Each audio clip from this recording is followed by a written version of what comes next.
Hello everyone, I'm Captain Logan, and look, it's Austin the Day Ghost.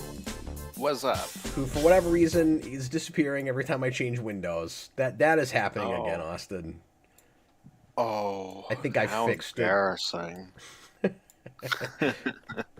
RJ Godzilla, at Captain Logan, hi Cap. Hi RJ Godzilla. It's good to see you, man. He says hi Cap and hi everybody, so I'm everybody. He's everybody. He's everybody else. I feel so I special. am Legion. Tonight we're going to do yet another speculation cast for you. Austin, have we done one of these on the DCU yet? I can't remember. This might be like the fifth one we've done on the DCU. We've on done a couple. The DCU, because I know we've done them on the Batman universe. But then we did it when the slate came out. Did we really? And we did one before the slate because we were like, "What's the slate gonna be?" And then we found out what the slate was, and it was like, "Oh crap, we got to do another one." Okay, so at the risk, so we're doing this again at the risk of looking like we're milking this for all it's worth. But in our defense, we've seen the universe now. What would have been? Well, it's also been a little bit, to be fair. Yeah, long enough that I don't remember what videos we did. But it would have been pretty ridiculous. Like, this is where we would have been going too far, is if we did one before and after the slate, and then we did one after Creature Commandos, and then we did one after Superman. After every episode of Creature Commandos. Oh, this is how this episode changed what we think will happen. Where do we think this universe is going? I'm pretty sure if you go back to our What the Slate Will Look Like video, it's probably so embarrassing. Because it's probably like completely incorrect. Like, I think one of the things I say in it is, well, they're doing the Batman, so they're probably not going to have solo Batman movies. So he'll probably just be in movies as like a side character. And then Brave and the Bold That before the didn't first age thing well. got announced. Yeah. But yeah. Assuming it still happens, but I am still is assuming true. that happens. That is one of my predictions, is that movie will still be made, but it's not going to be Miss Giletti now, obviously. Yeah, and I think one of the things is you're like, there's no way Dead Man isn't a project right away. Like, Did I say that? Like that. I think so. We should go back and look and see what our ridiculous lists were. Well, we didn't plan anything. Well, we should like do a speculation that for video this. on what we think we said, and then do a reaction video. A retroactive. Yeah, somebody will watch that. Yeah. Anyway, well, tonight we don't have really a plan. We didn't come into this with any sorts of lists or anything. This isn't going to be about trying to guess at or pitching a bunch of projects. Now, I'm sure some titles will come to us, be like, based on some things we saw in Superman, what do we think will be likely to come out in, like, the next wave of things, or, like, you know, within Gods and Monsters, or after it. Like, naturally, I'm sure with, like, where do we think things are going, we will come up with some titles. We didn't make a list or anything. And for me, this is kind of more about just, like, overall, where do we think this world is going, and kind of guessing at, like, what characters they might want to front load, whether they get their own movies or not. Yeah, there's also been some good news recently, like, even just beyond the movie coming out, like, the thing about Aquaman in that Peacemaker podcast, where one of the things that's not canon from season 1 now is that Aquaman's like a publicly known famous person, and that mural came out. Like, there's some stuff that I have ideas for off of that. There's like a couple things too that have. And they announced the Wonder Woman movie and the writer. So yeah, there's a couple new things too, and they're plowing ahead. Yeah, and there's movies that we didn't know about last time that we did this too. And the fact that they're doing Wonder Woman this early means anybody is potentially on the table that we already adapted in the DCEU, because one thing we might have thought, and I don't remember what we said before, but one thing we might have thought is we would avoid certain characters just doing them too close to the last time we saw them, like getting too close proximity.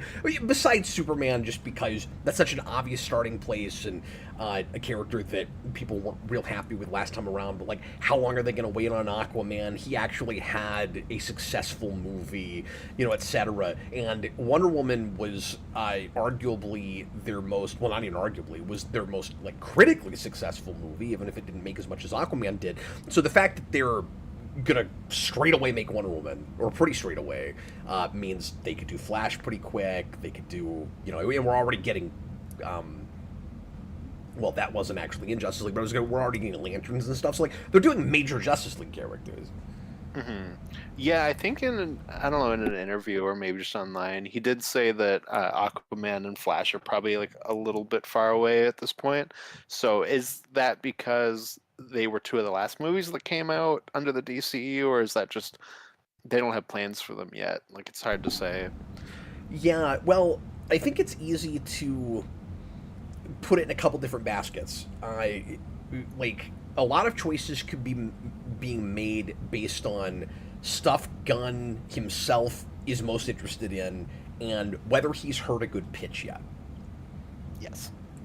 That's going to be a lot of it. So, like, you've got some things that came out in, like, announced in that initial slate that clearly were just things James Gunn wanted somebody to make real quick. And we've had other things that were pitched to him and he liked the pitch, and the scripts have been coming together quickly, like Clayface. Like, he doesn't come into DCU and go, let's make a Clayface movie. Somebody brought him that, and he went, cool, that sounds good, and they're making that now.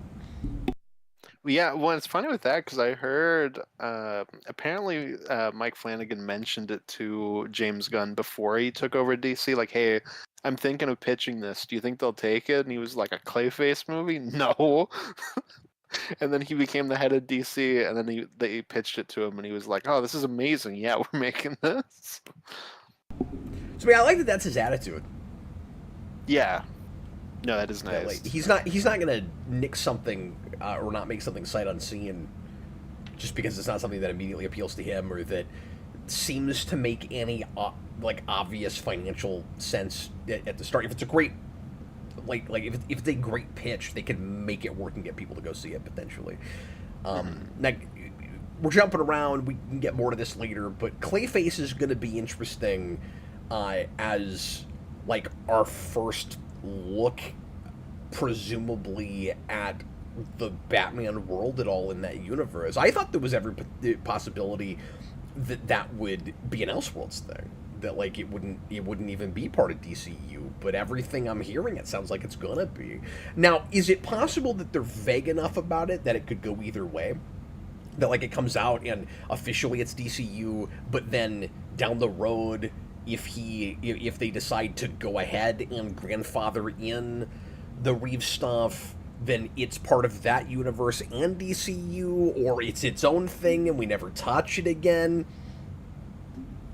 All of these things seem reasonably possible to me. Yeah, I mean, it's probably pretty standalone. I do feel like we will probably see Batman in that movie to some extent, whether that's,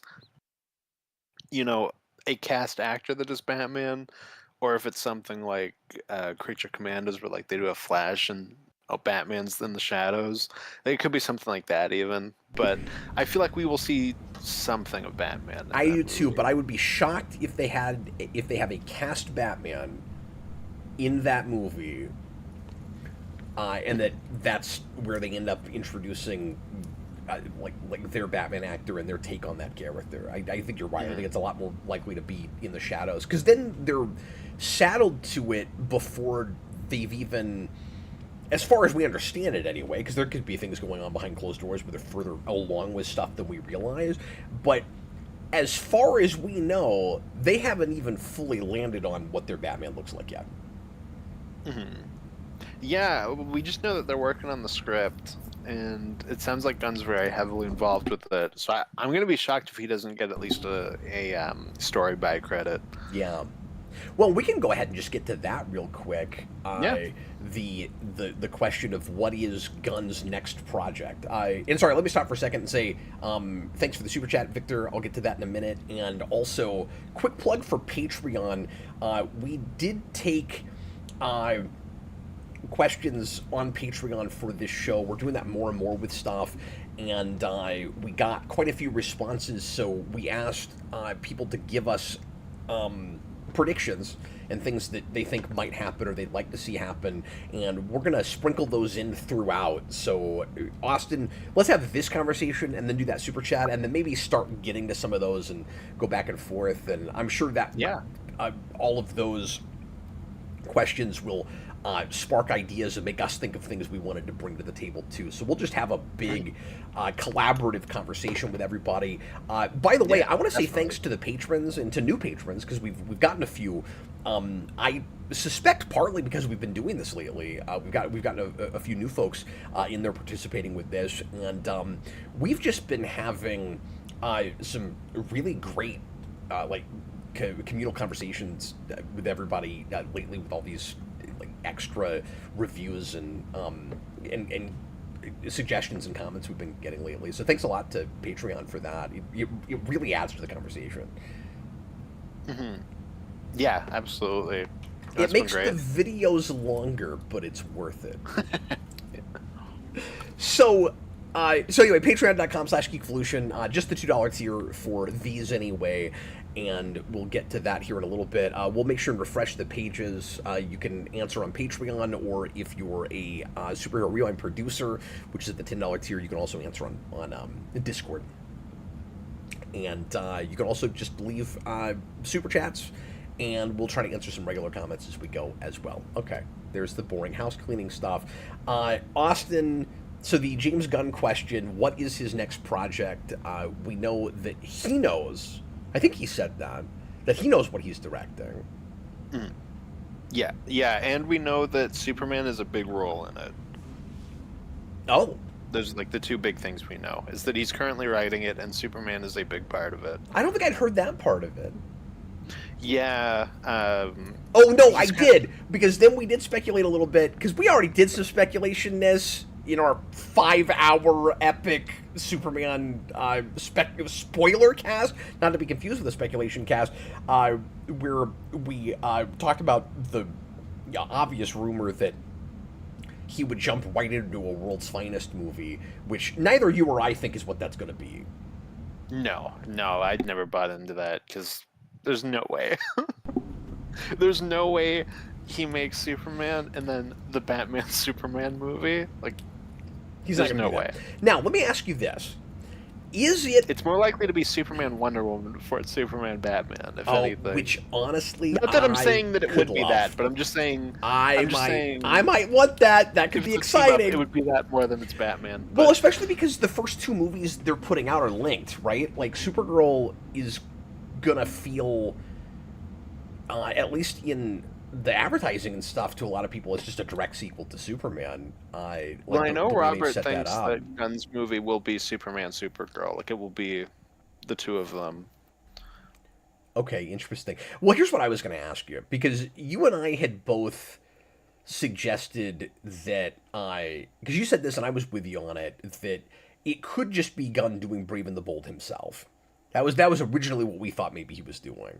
And now that he's saying Superman is involved, is it possible that's still true? Hear me out. So I don't think he'd come in and do a straight-up Batman and Superman movie, because that's just paralleling the trajectory of DCEU. But is it possible that he would make a team movie that did include both of those characters?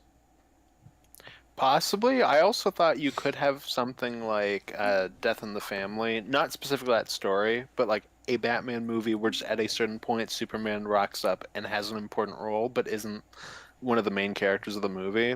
Because I think all he said was he has a big role, so whether that means a massive amount of screen time or just an important moment in the movie matters a lot to the movie. Yeah, who knows. So if it is Batman, it could be something like that. I would lean toward, if he says big role, it's probably somebody that's there more or less start to finish, but it's entirely possible it's just that. But if Superman is supposed to be a major character in that, it does make me think it's less likely to be Brave and the Bold now. Yeah, but probably. Knowing that he really likes Batman and always wanted to make a Batman movie, and it was his idea, as far as I understand it, to do Brave and the Bold, and he wanted to go to Damian right away, which, boo, but whatever.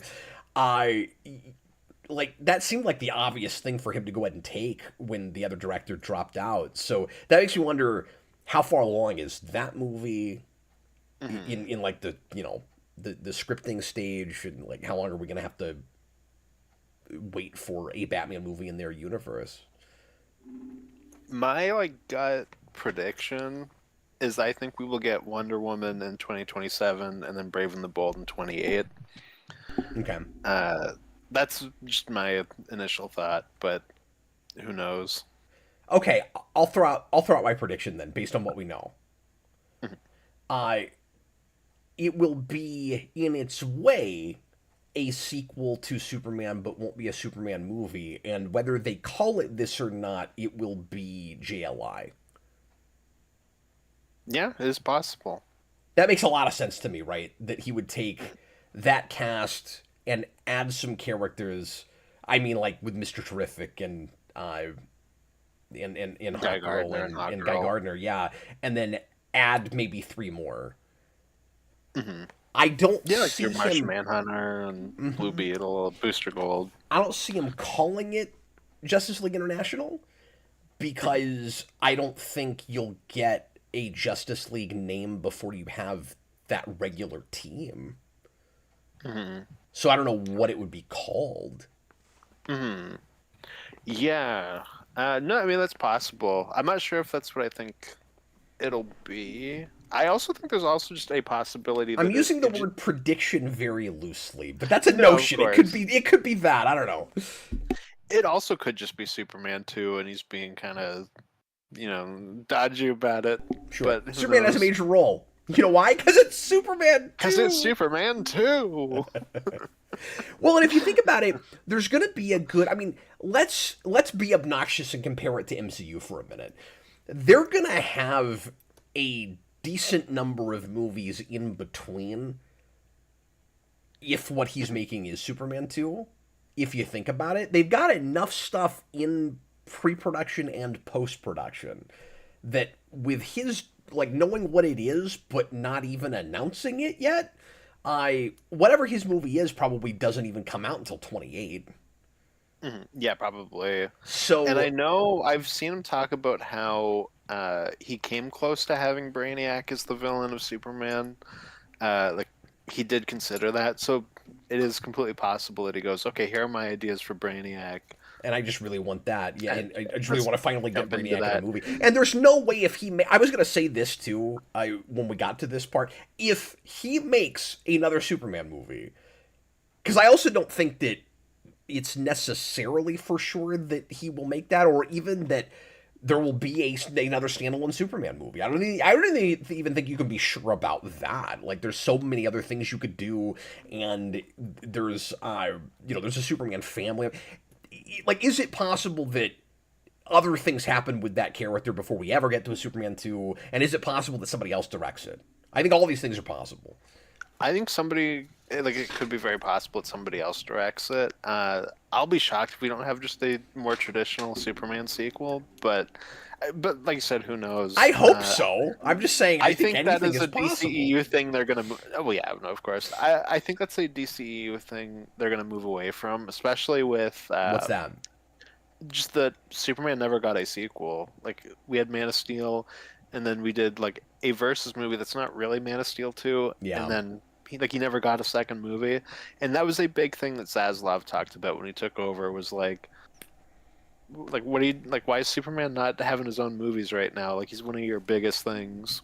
Robert's idea, though, of a Superman and Supergirl movie does not really preclude that. I mean, you could have a movie that's Superman 2 that she's just featured pretty prominently in. Yeah, and if they do Brainiac, like that makes a ton of sense. And it would be really natural, right, to do a standalone Supergirl movie where she spends most of the time in space, and then when we come back and do a movie with the both of them together, there's an extraterrestrial threat.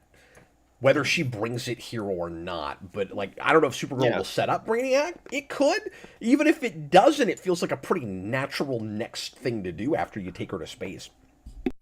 Yeah, then you get like Candor and stuff. Like there's definitely places to go with that. Yeah, so that'd be exciting. That or it's the Crypto movie that we know that he was writing before. the Suicide Squad. And I don't think that'll ever get made. No, I don't think so either. Well, they're doing crypto shorts apparently. Like I Oh, think okay. one's supposed to come out in September. But yeah, I mean, So he's going to be in the Supergirl movie, and he's made a yeah, big deal out of there is a character in Superman that he's doing more things with that in his mind, like the real story is that character, kind of like with, Rocket or something with Guardians, and he's promised it's not Crypto. You and I had different ideas for who that might be. At first, I thought Jimmy Olsen. There's been rumors about a Jimmy Olsen spinoff, apparently, also. Uh, but then, yeah, and the Jimmy Olsen spinoff sounds fascinating because the rumor with that is that it's going to be an anthology of Jimmy Olsen looking at different villains, and Gorilla Grodd will be one of them. that's what I heard too. But again, this is Which just a means that rumor. Who knows? no, of course, but that means you have to introduce Darkseid in your Jimmy Olsen spin-off TV show. That has to be where you introduce him. That would be so good. It would be amazing. You have to do it. And then you It's suggested, right there. and then you suggested the character he's really talking about is Lex, and I think you're 100% right about that. Yeah, I think that's possible. It's probably something like completely out of nowhere that none of us would guess, but I feel like there's a lot of places where they can take Lex to grow over the course of the DCU. If they do a Superman 2 pretty soon, relatively soon. Because again, sorry, what I started to say earlier was just in comparing it to MCU. I mean, we fast tracked Iron Man 2 real quick. Like, that was the third thing we did in the MCU. It is, and we've already greenlit a number of things before we've even had a sequel to anything suggested. So it's not crazy to think that that is the next thing he'll make. Sure. But you're going to have 5 or 6 movies in between, which I guess is kind of nice that you'll flesh out the world and just get a sense of variety, right? Just different kinds of tones and types of projects, and like the second thing we do is a space epic. The third thing we do is a straight up Blumhouse type horror film. Yeah, well, I was saying this to Dan the other night. Like, every single DCEU project that we know about right now, that is like about to be made, like their first, couple of projects, all have wildly different tones, which is nice. Yeah, no, that's exciting to me. Hmm. Yeah, no, that is great. I'm glad that that's the thing that's happening. And obviously, Superman and Supergirl will probably be the closest, but like you're right, like it's also going to be more of like a space adventure, like space opera type thing. Well, what I like about it is you'll get to see different sides of the Superman universe, if you like, where as soon as you throw Lobo in the mix, the dynamic is very, very different. And of course, Superman himself isn't even the main character of that movie, though I'm sure Sorry, you're starting to cut out a little bit. Sorry. I'm so done with Discord, dude. It's really I irritating. know. Okay, once again, I gotta hang Fantastic. up on. Yeah. There's just no other thing we can use, and it's every time. I'm just Yeah, really pretty, freaking sick of it. I'm sick of it. So anyway, what I was saying, I'll just yell louder. I'm sure that'll help you hear me better. The hell was I talking about? So I'm sure Superman will appear in that movie, but of course, like I'll be surprised if he doesn't. Yeah, I think he'll probably be a cameo like Supergirl was in his movie. But even though he's not going to be the main character in that, and you already will have a very different, feel and dynamic with her. Like I said, you throw Lobo in it, and it just mixes it up, changes everything. You get a different brand of comedy, but also immediately some darker, like rougher stuff. If you do Lobo properly. Hmm. Yeah, absolutely. No, I'm interested to see as well just how close to that book that movie is. And Me I'm too. not saying it has to be like exact, but obviously like once you throw Lobo in, like that's a big departure. So it's like, oh, I wonder what that's gonna look like. Yeah, and I think you can totally tell more or less that story and add stuff and make it Yeah, different. exactly. I don't need it to be 100% exact, but that is fascinating. And when they announced it, I think we talked about it in that speculation cast. And after we found out the slate, I was like, the first thing they will do is change the villain of that movie. or like of that story, and they didn't, but they added Lobo. So Yeah. you kind of have both sides. Well, and I want to see them greenlight more stuff like that, where it's direct adaptations of particular stories. Sure. Hmm. And of course, the obvious prediction with that of just a book that they'll take the story and not just characters and stuff and flat out adapt or uh, adapt quite a bit of, but call it this, of course, would be Kingdom Come. Because we know that Gunn likes that book and he was like tweeting pictures of it and stuff when he first got the job. So, like, I think something happens with that at some point as like an event film. I see. I don't know. I feel like Kingdom Come will be like what All Star was to Superman. Like I think it will be a big thing that impacts stuff and is an inspiration. But I don't know if they'll do straight Kingdom Come. Same with like I feel like their Yeah, first maybe Justice not. League is going to be New Frontier and Legends. But when I say that, I mean like how All Star and For All Seasons are for the new Superman movie. Like it'll be the two things that they're taken from, but I don't know if that will be exactly either of those stories. Yeah, but we've got precedent with the second movie with a more or less direct adaptation of a book. So, like, I'm thinking they'll eventually go to some event stuff, but they also could, like, for instance, if we did a Green Arrow movie, would it just be like an adaptation of, say, Longbow Hunters or something? No, it's possible. And I mean, your third movie is Clayface, which they're talking about as an adaptation of Feet of Clay, Feet of Clay. So, like, and that's even a different medium, which is cool. mhm. Yeah, I no, exactly.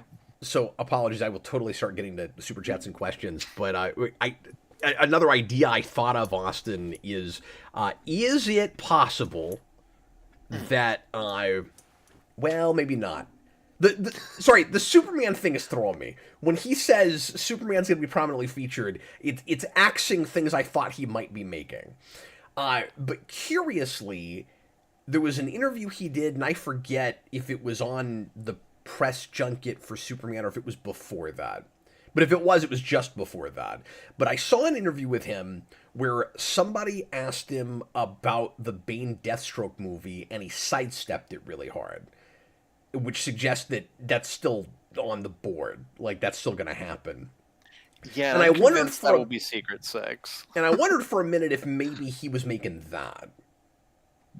It's possible. Yeah, that could be it. And you're right. I do think it's more likely to be Secret Six.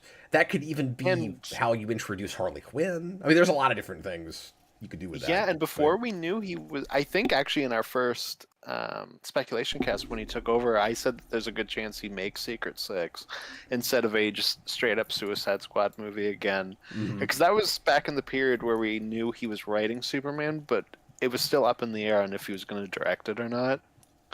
And I'm pretty sure I mentioned that. I But think you yeah, did. Now that you say that, yeah, I think that's completely possible.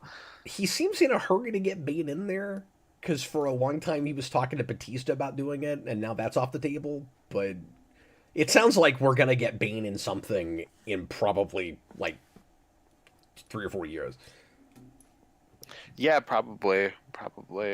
Um, yeah, I don't know if I saw that one, but that would be interesting. Yeah, it was interesting. He just wouldn't talk about it. It was obvious something was happening with it. Victor Herman, thanks for the super chat, man. $10 super chat. Do you think we'll see the Jason Todd story told in the DCU?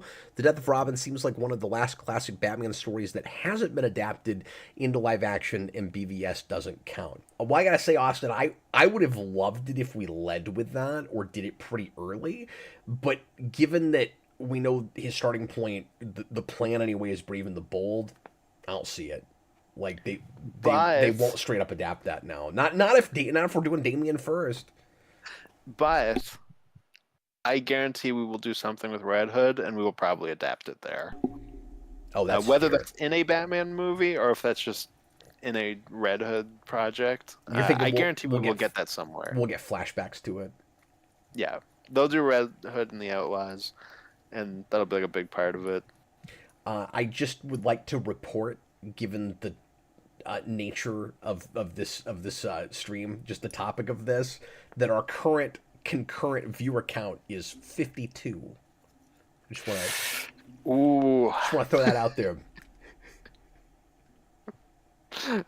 That's beautiful. Joel Davis, $5 super chat. How do you think Gunn could use the Joker in the DCU as well as Darkseid? I like Austin's idea of introducing Darkseid in a Jimmy Olsen show. No, he has to be in the Jimmy Olsen show. That has to be how we introduce him, and anything else is fraudulent. We don't even know if there is a Jimmy Olsen show at this point. We don't even know that. They'll make a Jimmy Olsen TV show. Oh, I missed super chat. I'll get back to it, Dan Schneider. But yeah, Joker is so up in the air. Who knows? Now we know that somebody recently pitched, and I love that we're getting reports of pitches, not announcements of things like they've been greenlit. I've never seen this in articles.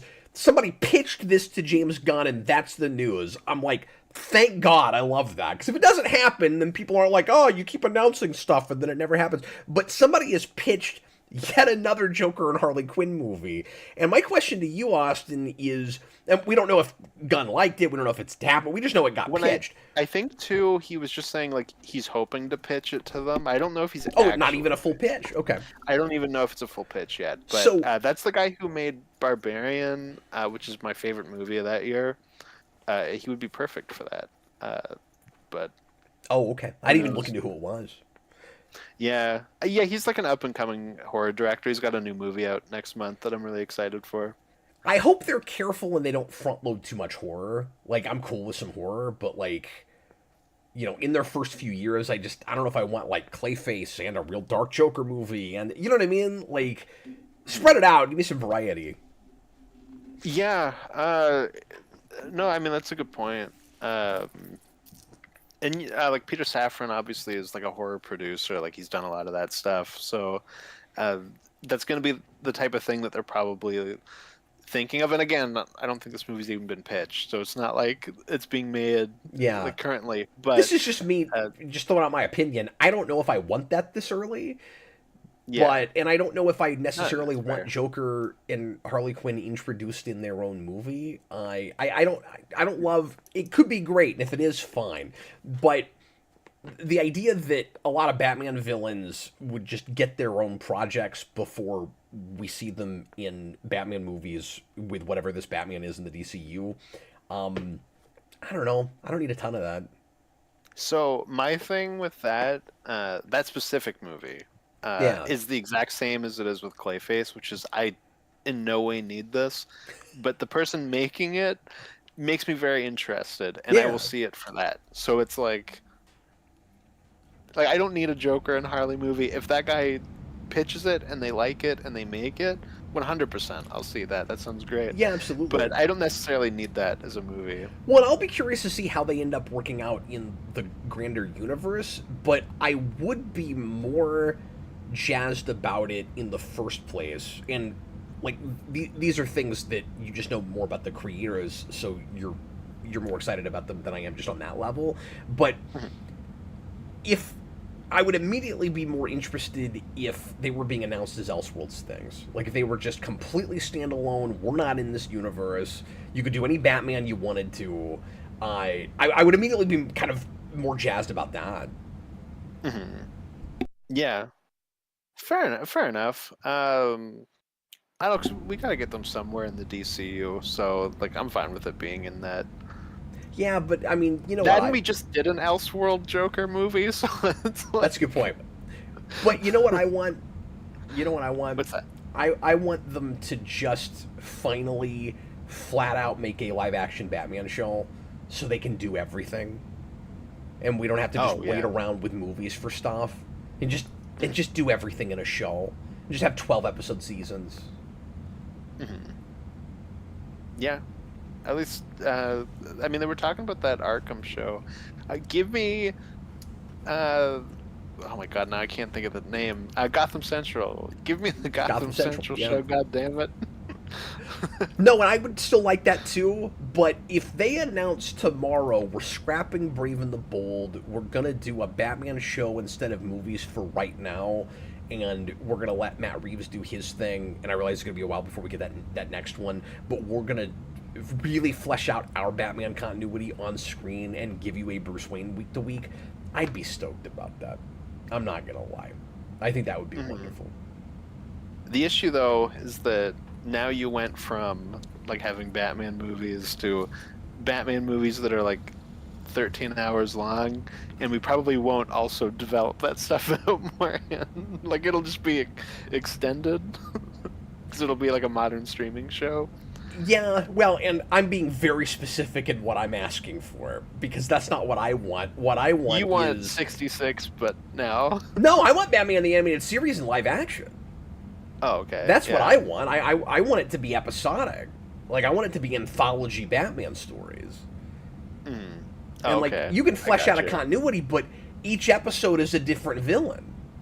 And then maybe if you make 6 seasons, you do No Man's Land after that. Because I think it would, or something like that. I think it would be cool to do an anthology show that eventually becomes serialized. Yeah, but who cares? They're cool. never gonna make this. They're never gonna get like as much money out of it. But yeah, I'm asking for something very specific. Now, obviously, you could do that and movies. Why not? But you know, you could be Star Trek and have TV shows and then occasionally make a movie. But they're not gonna do that. Yeah, for sure. Yeah, and I don't think with Batman we will do that. Back to basics thing we did with Superman, with Joker as the villain of that movie. No, I don't think so. No, either. I don't think there's any chance we get that. Especially with Brave and the Bold, because we know that's supposed to be Morrison stuff, and I can't remember if he was already talking about like Professor Pig and that sort of stuff. But that was what I was imagining, was that we just go to. It's called Brave and the Bold, but it's really Morrison's Batman and Robin with Bruce Wayne instead of Dick Grayson. Like that's sort of what I was imagining. Yeah, and I think I said it back then too, because I think you and I kind of went back and forth on it, and like Let's just rehash our conversations.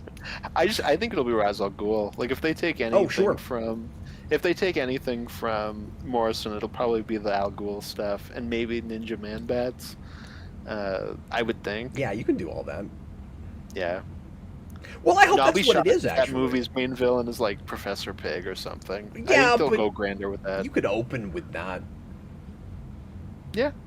You got some stuff in Gotham, and then eventually you go find Ra's al Ghul. You know what? That movie should open with Batman. There's a new villain in town. He's calling himself Professor Pig.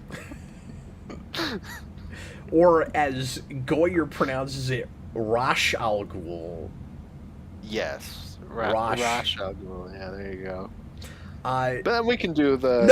No, I'm sorry. That's not even how you pronounced it. He said Raj, like with a J. Oh. Raj al Ghul. Yeah. We love Ra's al Ghul. Raj, like the tiger from Aladdin. Dan Schneider... I don't know if you know that. That's the name of the tiger from... Dan Schneider... You completely broke my brain, because my brain went to Jungle Book, and I'm like, that's not the name of that tiger. No, Aladdin! Wait a minute, that's not what he said. Remember Jasmine has a pet tiger. It's named Raj. All I could think of was Shere Khan, and I'm glad I didn't jump out and go, no, it's not. No, it's not. What are you, stupid? Everybody knows that. Everybody knows I drink coffee while I'm watching Raid Eye. Dan Schneider, $2. Too hot! $2 super chat. This video better be 5 hours or I'm unsubscribing. Well, you're gonna unsubscribe. I gotta get up in the morning. When somebody earlier, they may have deleted their comics, I don't see it now, but somebody said it better be 52 hours. But I don't like that I have already said out loud that I won't do that, because every time that happens, it ends up being close. McGarnagle, $4.99 super chat. Welcome, thanks for the super chat. Gunn has consulted a lot of DC comic pros in planning stuff. Thank God, yeah?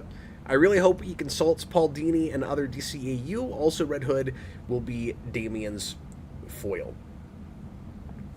Oh, so he's thinking Red Hood would show up in Brave and the Bold? I guess that's possible. Well, I feel like anyone in the Bat family is a possibility for that movie. Yeah.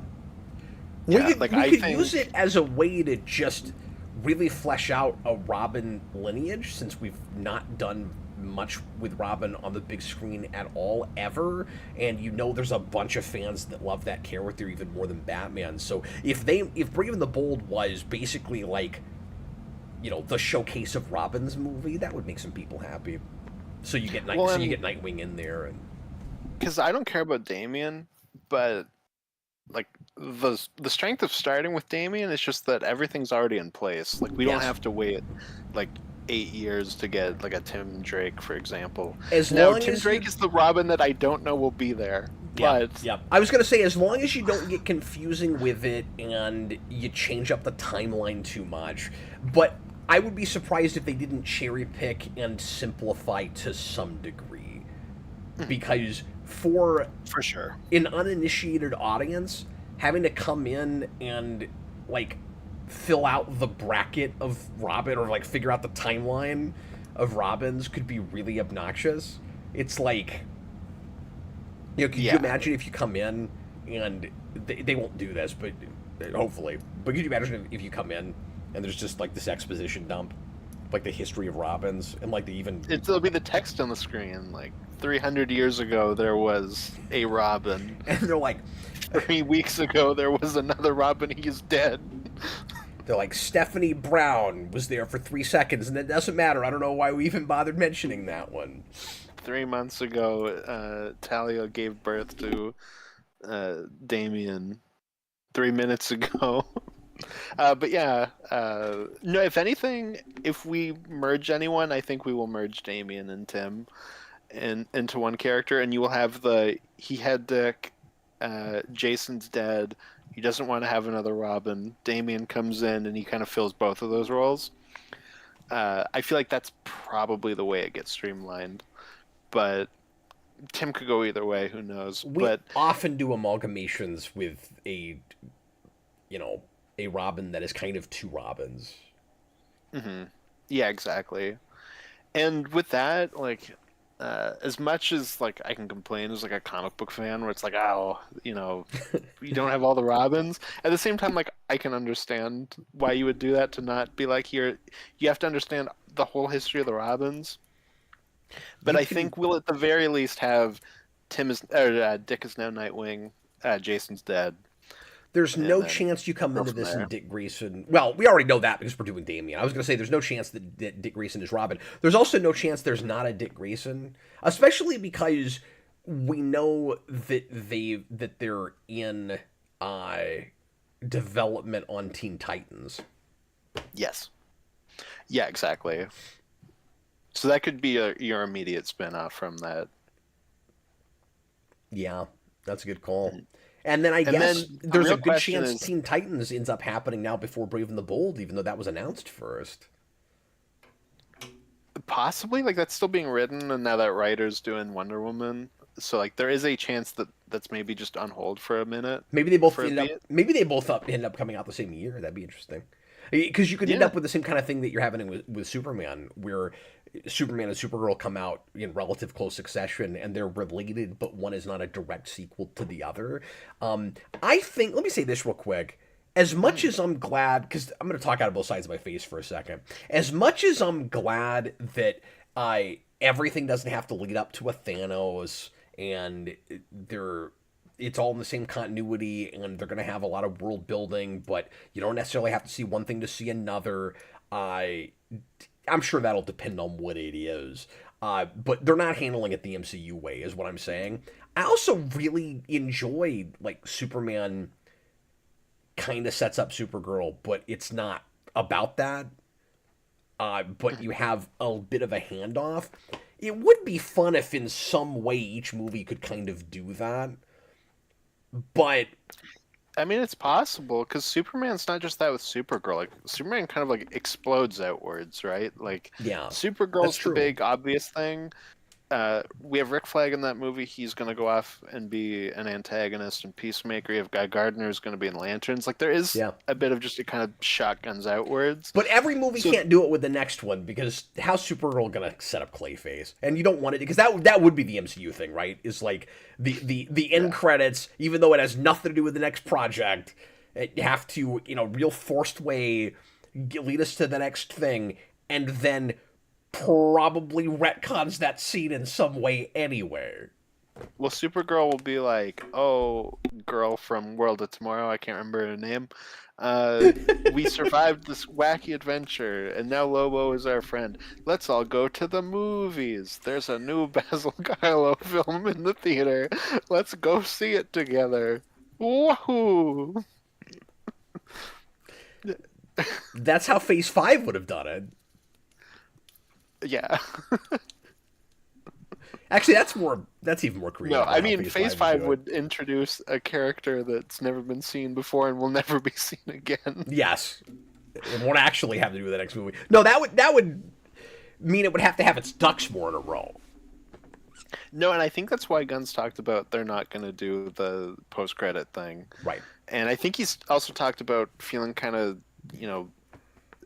tied down with that doing Guardians, like having to do the Adam Warlock setup at the end of the second movie, because years go by and that's not necessarily where you want to take it.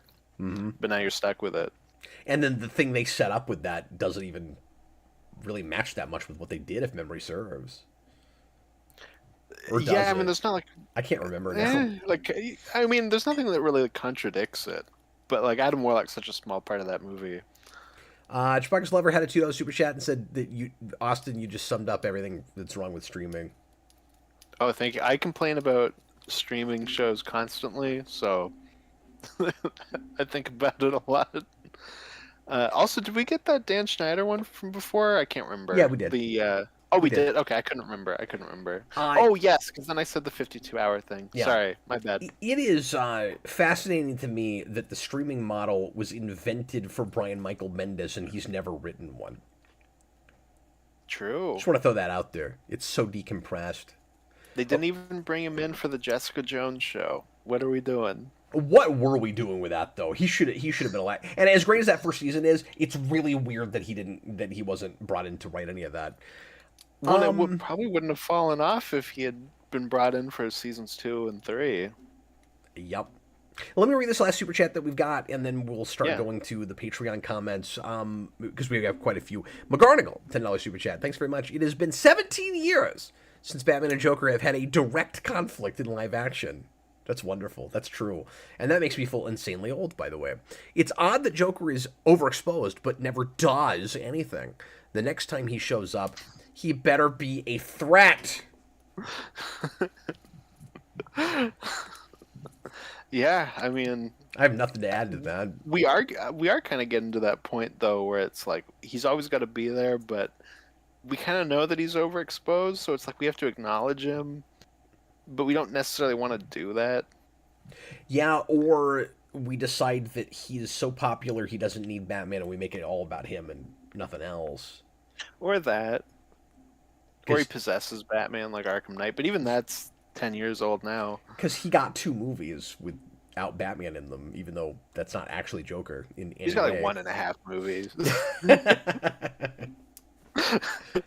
But I mean, that did kind of make the case for it. That first movie made a ridiculous amount of money and was not about Batman. Mm-hmm. So I mean, it was true at one time. And it fell off at the second one because they decided they didn't want to make a movie about Joker again, like to that same degree. You and I don't like that as a Joker movie, but you know what I mean. No, but if they had continued with the character that they established at the end of the movie, instead of backtracking and just kind of making it, Arthur Fleck not wanting to be the Joker again, it would have done fine. Mm-hmm. It wouldn't have done the money the first one did. It had been too long, I think, but it could have done okay. Yeah. If that's the route they wanted to do, they should have just gone full Superman 2 and Spider-Man 2, where he's like, in order to be with this woman, I must become Joker no more. But by the end, he's got to put his clown makeup on again. all that movie had to be was him wreaking havoc and having like a cult of clowns following him around. I mean, that's all that movie had to be, and it would have done fine. Yeah. But anyway, enough about that, because I'm sick of talking about those movies. Let's go to the Patreon questions, and I've got more than you do, Austin, so I'll start if that's cool with you. Yeah, that sounds good to me. Unless there were, unless real quick, there were any other like predictions or things that you wanted to mention earlier that you just didn't get a chance to, related to things we were talking about. I'm sure you'll think of stuff, but yeah, I'll probably think about it as we go. So, and people will probably bring up stuff too. Okay, cool. I just want to make sure because I was talking a lot. No, you're good. Okay, great. I'm excited to see the monster side of Gods and Monsters. With Clayface currently filming, I think we'll see more low-budget, horror-inspired projects announced. Easier to make a profit and build consumer confidence with smaller-scale stories that are big on atmosphere. And I think that's the way you... I'm glad this came up, Austin, because I want to make this point. I think that's the way you tackle the whole superhero fatigue thing, is you go... Look, it isn't that these things don't necessarily make money anymore. It's that they're just too damn expensive. Let's just put things into perspective for a second. And again, I have been continually acknowledging that the superhero fatigue thing is to some degree real because this stuff has been oversaturated and there's been more bad than good lately. So people are, even with some of the good stuff, some people are burnt out. Like, I'm gonna have to drag my wife to the theater to see Superman, even though I think she'll like it, just because she's kind of tired of superhero movies. I don't totally blame her. But there's still clearly an audience for these things based on Superman and lots of other stuff. And all you have to do is not expect them all to make $1 billion. And part of the reason that it's hard to get them to $1 billion now isn't just that people are tired of superhero movies. It's that the countries that were giving us a lot of the money that got us to $1 billion aren't going to our movies as much anymore. You can't bank on China like you used to. So the first thing you do is don't inflate the budgets, obviously. And so if Clayface is only going to be a $45-50 million movie, there's almost no way it bombs. Almost no way if they market it correctly. That movie has to make $200, and to its budget, $200. That movie has to make $200 million. Way under his budget. That movie has to make $200 million, and it's a success. That's all it has to do. Yeah, for sure. No, and when we learned about Clayface and Sergeant Rock, which I know is on hold, but just the fact that those were two things that were going to be made, my immediate thought was what you just said, and also them going, okay, this fatigue is real. This is something we have to be worried about. We need to put eggs in other baskets. Like, with Clayface, you have the horror market, which is like never a bad thing to get into. It's an easy way to make money.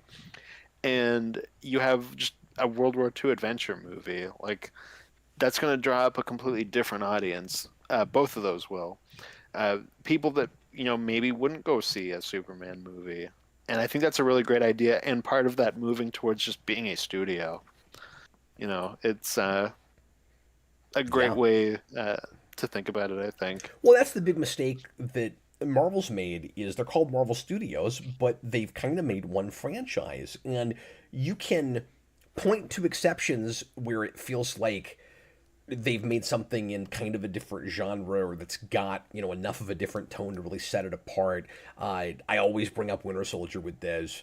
They just did it with Thunderbolts to some degree. Like, occasionally they'll manage that, but it always still feels like enough of a piece that I can't decide if it's a studio making movies or if it's a studio making one really expensive TV show. And DC is very quickly going to make it clear that they're doing the first thing and not the second thing.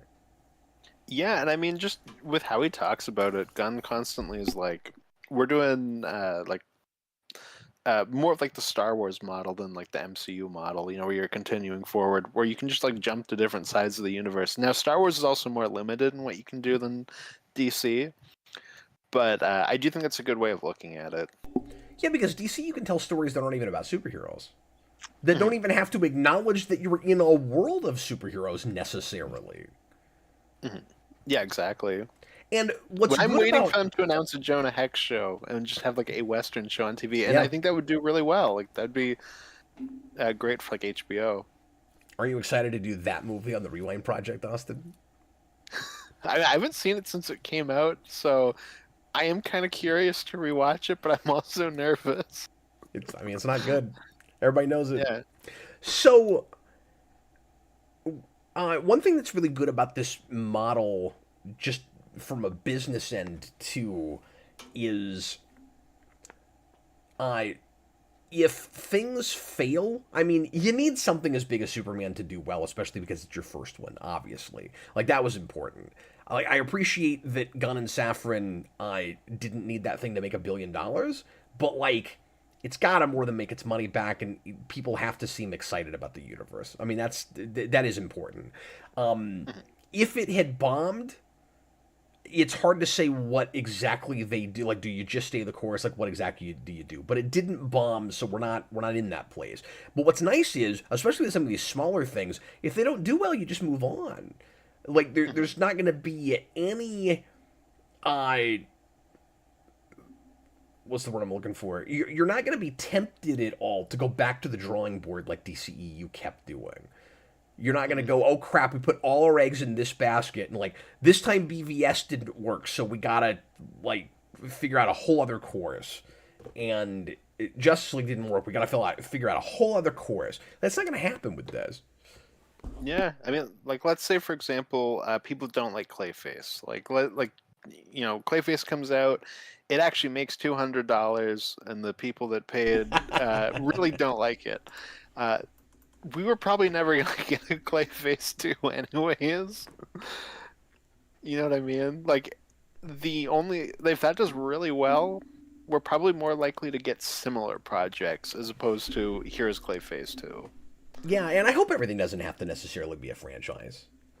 And also... No, that's something that he's talked about, too, is that they don't want to just be like, okay, well, you did this movie, and now you have to make the sequel. Like, you want to make a sequel because you actually have an idea. Well, that's also a great way to separate yourself out from MCU, though, is you go, everything doesn't have to be a franchise. We don't go, Ant-Man did well enough, now we're going to have several Ant-Man movies. What you could do with something like Clayface is you go, the Clayface movie did great, and like you said, to your point, we make other things in that vein, or just in the sense of small budgets. And that's like the lesson we learned from that. But what you do with Clayface is you put him in a Batman movie. I mean, like the lesson to learn from that is people like this character. Let's put him in something else. And that's why I'm saying I think you're right that Superman will likely get sequels. But I also think it's entirely possible that what we do, because we're already doing this with Lanterns and stuff, that what we do more often is we go, I mean, they didn't know if that was going to work or not, but here's a character that is working. We're going to put them on this team, or we're going to team them up with this other person. Maybe they'll get a sequel way down the road, but first we're going to do this other thing with them. And we're going to use that to draw interest in maybe something else that people wouldn't have cared about as much, which is very comic book storytelling. Well, and then, with the comic book model, like, Superman would be your ongoing. Clayface is a miniseries. Absolutely. That's a good point, too. Mm-hmm.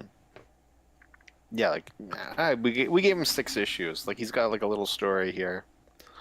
McGonagall, 49 Super Chat, Brave and the Bold should cold open with Bruce and Ra's al Ghul's sword duel in the desert. I second that. That would be boss. I disagree. That needs to be the climax. Okay, all right. Fire all around them as they battle shirtless with their swords. But it completely depends on if Ra's al Ghul is your main villain, I guess. Or you could bookend it somehow. I don't know. When the second they announced Damien, I was like, Ra's al Ghul's Raj is definitely going to be the main villain. My favorite probably pet isn't tiger. a given, but I don't know. Just the fact that you're bringing him in, you have to have the Al Ghuls there. Yeah, we did a very different take on them last time, so it's like now we can have the Lazarus Pits, get more weird with it. Yeah. So I don't know I feel why like I that's the just way to never go. think of that whenever you bring that up. But I, like, you're totally right about it. But I I never think of Morrison as a or Raj. I never think of Ra's al Ghul as a Morrison thing, even though like of course that's in there. But my brain always goes to later stuff with Morrison. Like I'm always thinking about the like Batman and Robin run and that When even stuff. when you get to Incorporated, I think Talia is like the main villain of No, that that's 'cause true. with the Leviathan stuff too. It's just been too long. I So don't know. no, Dan fair enough. But I mean, it'll probably be a mix of different eras, right?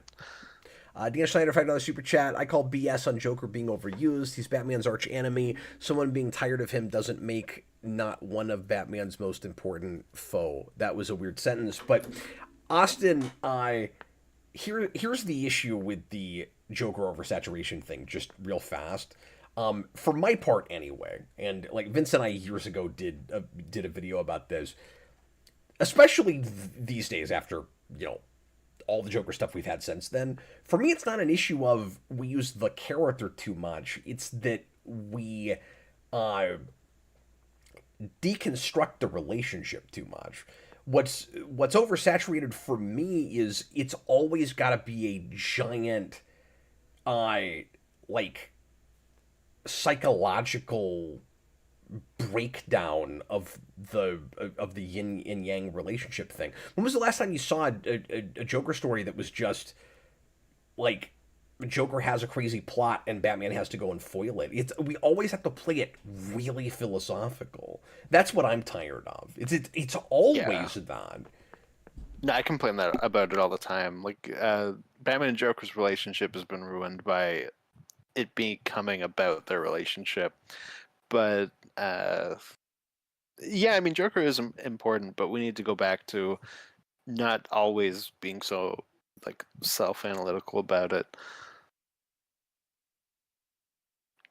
But I don't think with their approach that they're going to worry about that. Like people say the same thing about Superman movies with Lex, and then Mm-hmm. they made a Superman movie with Lex. Like I think they're just going to go, okay, what is the story that makes sense to do with these characters?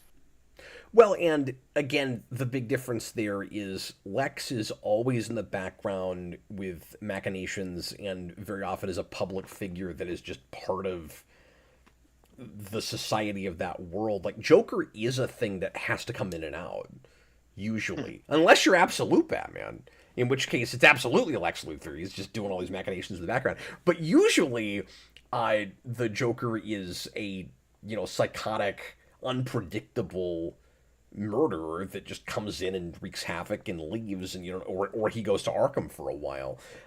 So the idea that he's Batman's arch nemesis, so you can't use him too often. Again, I don't mind using the Joker a lot, even now. I'm just tired of analyzing on the page all the time. That's all we do. Yeah, yeah, I certainly like modern Joker.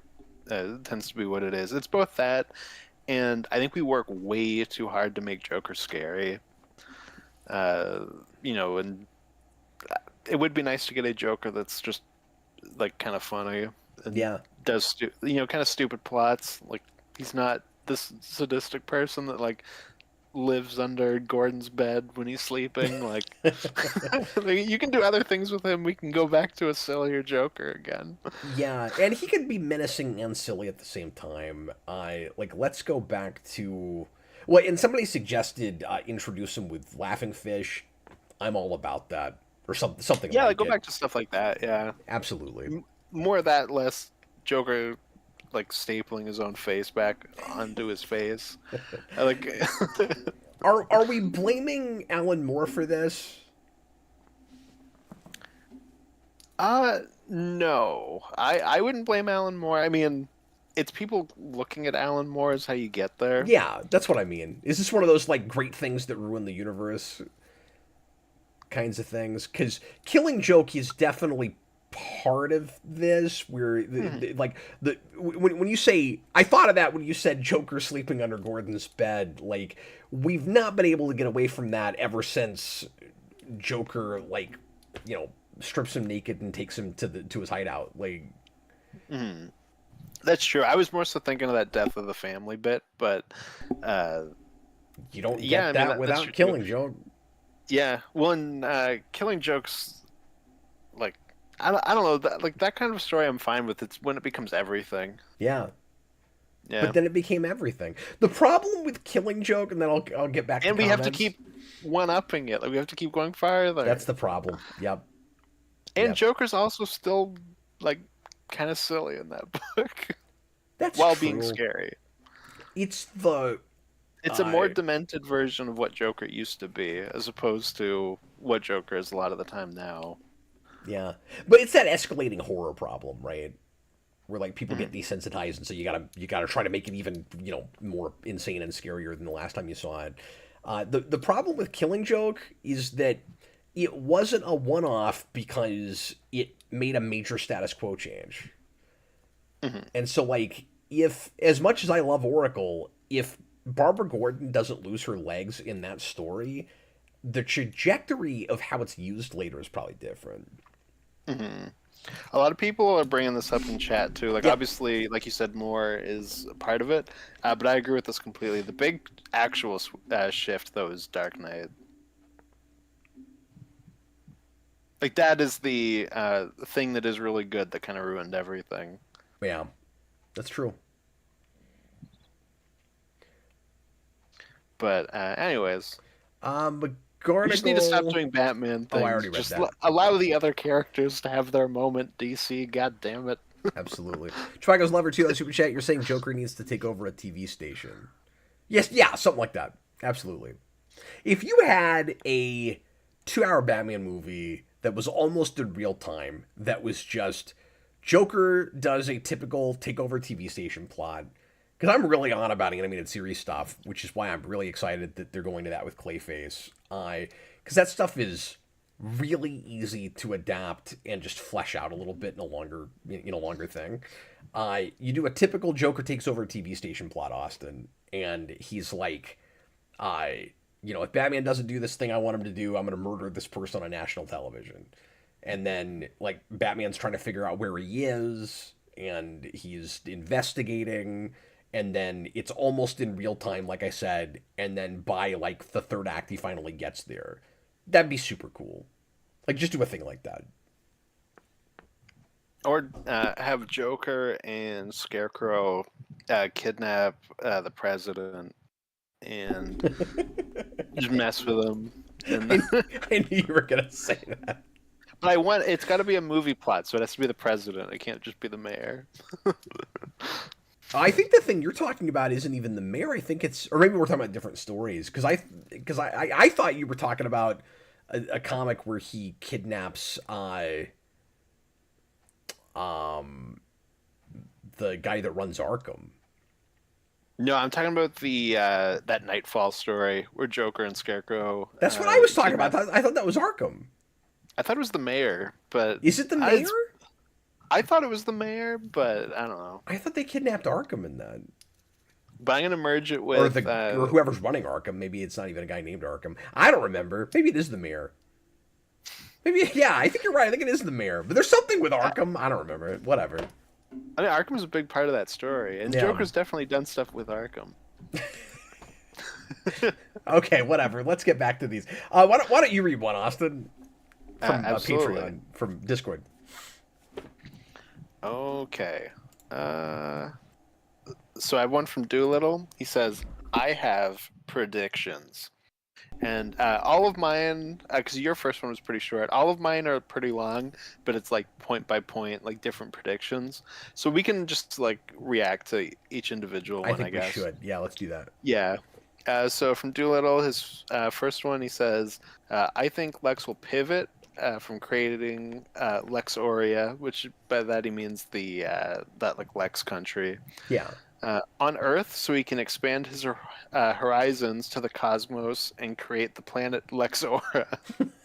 I'm gonna assume that's a joke and not an actual. I assume so, but suggestion. I hope so. I mean, that would be really funny. No, I think President Lex will happen, and yeah, or at least a movie where he runs for president. The question is, are we gonna have big time jumps between movies if we have Superman sequels? Yeah, well, the question also becomes, like Lex goes to prison at the end of that first movie, which I didn't think was a given. I was kind of surprised I that was we too. got that. He's found out. Yeah, so we have to have some sort of out for that as well. Yeah, and if you do a time jump, you can give us something He's just out. in the background of how he not only got out, but he garnered public favor again somehow. And then the other question I was going to ask you is, could you do President Lex and Brainiac in the same movie? Absolutely, why not? I think so too. Mm-hmm. That's my guess. Is that they'll do Brainiac and President Lex in the same movie? Possibly. I feel like Brainiac will be the next big thing we do with Superman. Lex I could see in a couple years. Like I don't know that we're on a rush to get there, but we will get there.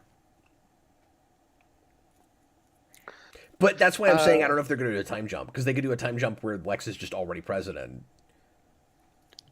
Maybe. I don't know. See, I hope they don't do that. Like I do hope that we set up him becoming a president and then follow through. I don't want it to be the Daredevil born again thing where it's like I'm gonna be mayor. 2 seconds later, I'm mayor now. I mean, I agree with you. I'm just saying they could do that. Let me read the super chat real quick. Possible. Yeah, I know you're in the middle of that, but let me $1 the super chat. Dan Schneider, $5 super chat. I like the idea of doing a Joker plot that's not too grand. Something would just be an issue or episode, but for the whole movie to reintroduce him. When you can always do that as just a sequence in a movie, where he doesn't necessarily have to be the main villain. But he pops in and he's like, I poisoned the water, Batman. Well, and there was not a scenario with Warner Brothers until Gunn and Safran took over where I could have believed that that's possible. That that Joker could appear in a movie for a scene, because you always sell it on him. Mm-hmm. Well, I could see Snyder Joker Cut notwithstanding, that wasn't even in the theater, but you know what I'm saying. Well, I could see Joker being in Brave and the Bold, like a Mask of the Phantasm or Red Hood kind of role. Like he pops up and he's a lot bigger in the third act, but he's not necessarily the main villain or like the driving force throughout the movie. I mean, I get that he has a cameo in The Batman. I guess that's the closest we've come to it, but we don't see him in full regalia or anything. Like if he actually shows up and bounces around and does Joker stuff, up until last Tuesday, I would not have believed it was possible that you would do that and not sell the whole movie on him. So on to the next Josh one. was not joking, he says in the comments. I was hoping he wasn't. He really thinks that Lex will make it. That's a good point. He did make a pocket universe. That's true. I forgot it's this Lex we're talking about. Yeah, and this isn't on here, but I think it was John Kelling on Discord was like, would he, like, could he be charged for murder in the Pocket Universe because it wasn't on Earth? And I was like, I really hope that's like his out for getting out of prison. Let me read this last super chat real quick before we get there, just because I'm excited that I'm keeping up with them. Joel Davis, $2 super chat. Will they avoid Darkseid? That is a big bad. Well, I don't think they're thinking in terms of big bads, but if you just mean as the villain of a movie, I don't think they'll avoid him necessarily, but it'll just be a matter of somebody pitching a thing that includes Darkseid that Gunn likes, right? Like, I don't think they make a Justice League movie where Darkseid was the main villain necessarily, just because there's so many other things you could do. But if somebody pitches a New Gods movie, then you'd have Darkseid. You see what I'm saying? Yeah, well, so the big thing with Darkseid is he's not. I don't think he's going to be a Thanos. Like I think they're going to completely avoid getting that comparison. And B, not only that, but Gunn has just come out in multiple interviews saying we're not doing that. Like just all roads are leading to some big bad. They're just not doing that. Of course, but also B.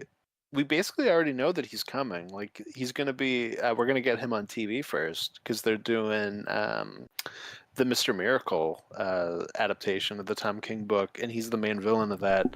I didn't even know that. Yeah, that was announced. I had heard like something about Mr. Miracle, but I didn't realize it was a TV show. I had no idea. Yeah, they're doing a Mr. Miracle animated series. Another one for the list Oh, of characters animated. to get Okay. one before Wonder Woman. But yeah, and it's going to be part of the DCU. uh, so we'll get him there surely. That's wild. Yeah, no, I think he'll be a big part of this world. He just won't be like Thanos. Like he will just pop up here and there. Plus, UDX Lanterns apparently sets up the major threat. I just don't know that they're thinking about it like there's a major threat for the whole Well, and I thing. know he's talked about like you can maybe see that across a couple of movies, but it's not going to be the Thanos thing of we're building towards it. But like they'll Yeah. probably do something like a Loki, where like we set him up in Thor, and then he's the villain of Avengers. Like they might do something like that. I'm curious to know what that'll be. I also wonder if Lanterns is going to explore the whole pantheon, the whole spectrum. Yeah, well, and like who knows if that'll have multiple seasons too. Yeah. But at the very least, we have Sinestro. So even if we don't go all the way, we've Because got that. I would not mind seeing, and like obviously you would adapt it very loosely and do your own thing with it, but if you did a big Green Lantern event movie, and I know this is the obvious thing to do, I really wouldn't mind a Blackest Night. Sure. I just think it could be cool. Hmm. Yeah, well, I think because people complained about like, oh, we're getting like a on Earth Green Lantern show. Like, I don't think that means we will never get Cosmic Green Lantern. It's just most Green Lantern stories are on Earth, and you have to start somewhere. Like, it makes sense to start there, and eventually we can get bigger and more cosmic with it. So, can I tell you why I see the both sides of this argument? Sure, but everyone who complains that it's not space is because that became popular with Jeff Johns, and it's like, but that's not the majority of their history. That's what I was gonna say. Is I think there are two sides to this argument, and I think it just depends on like your age and your interest at various points in comics. Because I think James Gunn is being, if I may say so, a little bit disingenuous when in interviews he goes, I don't get why people are upset that it's not in space. Green Lantern is a terrestrial thing. And I'm like, but at the peak of its popularity, a lot of it was space. And like, there's this giant Green Lantern fandom that is way more about Green Lantern Corps than they are about terrestrial Green Lantern. And I just think that's a little disingenuous. Like, he's not But I think part wrong, of that, but there's a whole generation of fans of that have not experienced that. but I think part of that too, though, Cap, is I think that will be a cosmic show, just set on Earth. Like we have Sinestro, whatever the big thing that they're investigating will probably be some sort of cosmic threat. Like I Oh, don't think, I'm sure. like so I think that's probably part of it is that he's probably like, oh, like we greenlit a Green Lantern show, and then people were like, it's not in space. He was like, oh, what? Yeah. Like this is a cosmic thing. That would be my guess. He hasn't but said who that. knows? But you're probably right about it. I mean, considering his sensibilities, and he likes to do a lot of the wacky space stuff, and he just did things like that in Superman. Like, you're probably right about it. But the way they've been talking about that show, it sounds a little understated. So I don't know. Well, I think part of it too, because the thing they keep comparing it to is True Detective, but Yeah. which is a show I've not watched. But from because I think I asked like a couple people, like what do you think that means, and they were like, well, that show's like a very like Lovecraftian horror thing, which is also like grand cosmic, horror. If they are correct in telling me that that's what it is, like I could be wrong, Sure. but that's just what I've been told. So like if that's the case, like that is probably what that will be. That makes a lot of sense. Hey, look, I'm just gonna be stoked if there's a Red Lantern in that show. If like second episode they make a big deal out of like this person's a Red Lantern. If Guy Gardner gets a Red Lantern ring, I will lose it. That would make me so happy. Mm-hmm. Yeah, for sure. Because I don't know if you know that, think... but he's a Red Lantern in the Red Lantern series in the second half. Yeah, he comes in and gets a ring and is like the leader of that team for a while. And so I'm holding out for that. I want to see Nathan Fillion with a Red Lantern ring. That would make me very happy. Yeah. No, I think we'll probably see some sort of Green Lantern movie at some point. Oh yeah, This is just kind of where we're starting. Surely, or at least do more stuff with that mythology when you get into Justice League movies. I say it like that because they can do lots of different sorts of teams, and who knows what that's going to be. Yeah, absolutely. Back to Doolittle's predictions. He says it would be cool if Gunn / Safran adapt the Rann-Thanagar War, or acknowledge it in some way, in either Supergirl or Lanterns. That prediction isn't based on anything. I just think that would be cool. I mean, we've had a Hawk person already, so yeah, I mean, could it's happen. possible. Yeah. And I have no idea where Hawkgirl will pop up next, or and we we'll get learned Hawkman. literally nothing about her or what the Thanagarians are in that. No idea. Like, No, do you know how little we learn about Hawkgirl, Cap? So I saw it for the third time the other day. And Yeah. you know the part where they're reacting to the war, and we cut to Guy Gardner, and he's at like the restaurant. Then we cut to Hawkgirl. She's getting out of the shower. I was like in that scene. I'm like, okay, I'm gonna like really study what her apartment looks like, and her apartment is just covered in artwork and pictures of birds to the point where her entire existence is that she is a hawk girl. That's so good. I don't know if And they're I doing was the like- reincarnation thing. I have no idea what their Hawkgirl is. No, I have no idea. I mean, I could see it being the reincarnation thing, but Hawkgirl, like the Hawk people, are also so all over the place. Who knows? Yep. I think chances are Gunn doesn't know yet. Yeah, when he had a post, because like he posted about like anniversaries and stuff, and it was like, oh, you know, the anniversary of Hawkgirl, one of the most like convoluted characters in all of comics. Yep. I was like, yeah, pretty much. Maybe that was the joke to him, was let's be as ambiguous as possible because it's so convoluted that people will at least not walk out of my movie being confused. Well, I just love like the set dressing people had to have come to him and be like, okay, like what kind of stuff should we have in her like room? Like what kind of things would she have? Just pictures of birds. Okay, what else did he That's all you say? need. His next one, and this was one I was going to bring up too. He says, I do, however, think we will get an Adam Strange movie or show and explore Zeta beam technology. We might compare that with Luthor's pocket universe portals.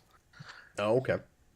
That was one I was going to bring up just because I know Tom King did that Strange Adventures book, which I've heard is really good. And, you know, we're doing Supergirl. We're doing the Mr. Miracle show. I think that's likely. Yeah, that's the thing I know very little about, but that makes sense.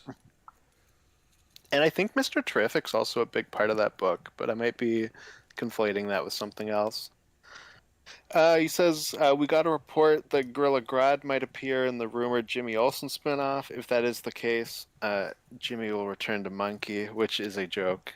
And then he says, I doubt the next Superman movie or Superman-centered story will be terrestrial-based.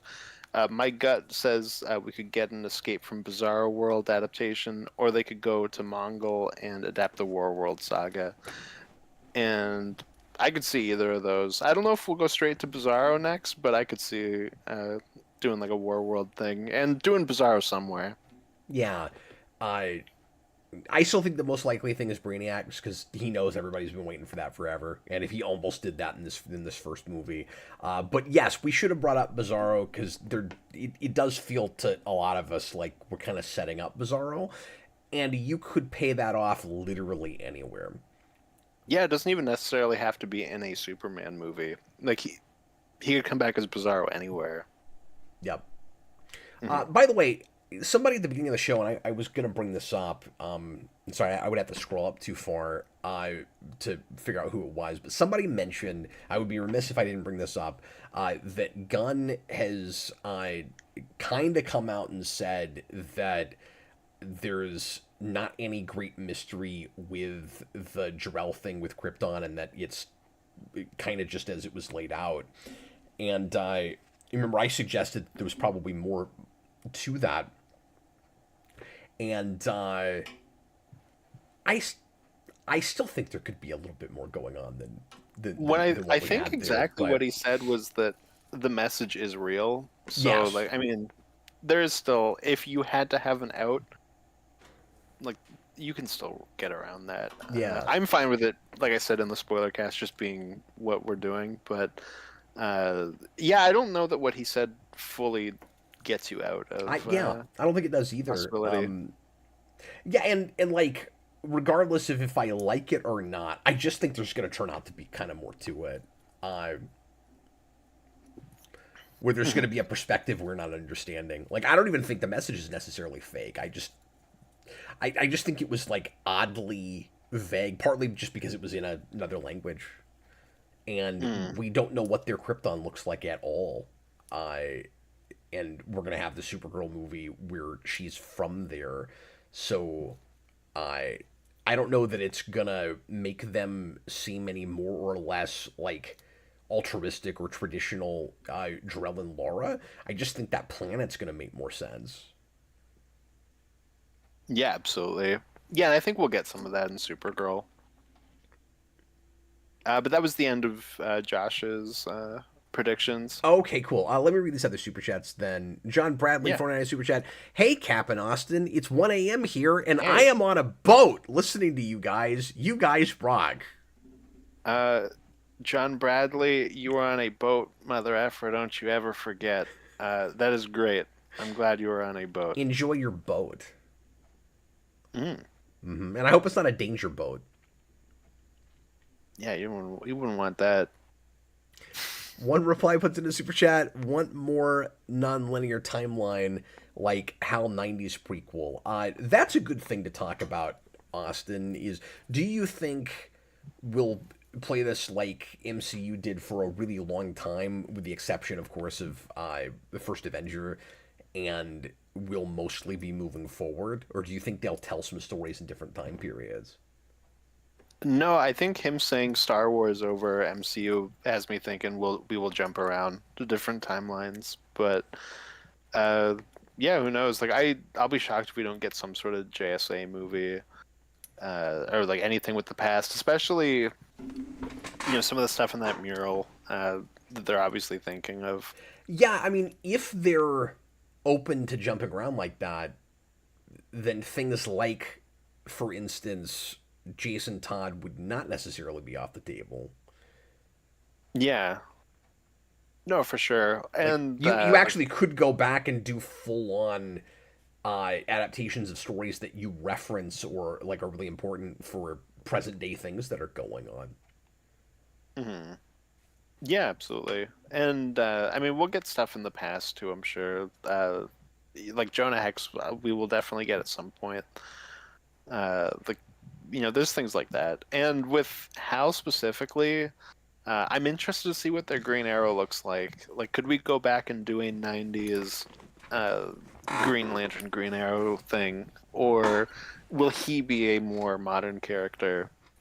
And you got somebody in the chat, and again, sorry, I missed the name, said that they think that the Lantern Show will be that, but just replacing Ollie with Jon Stewart, and that's also possible. Like it could just be a mix of them.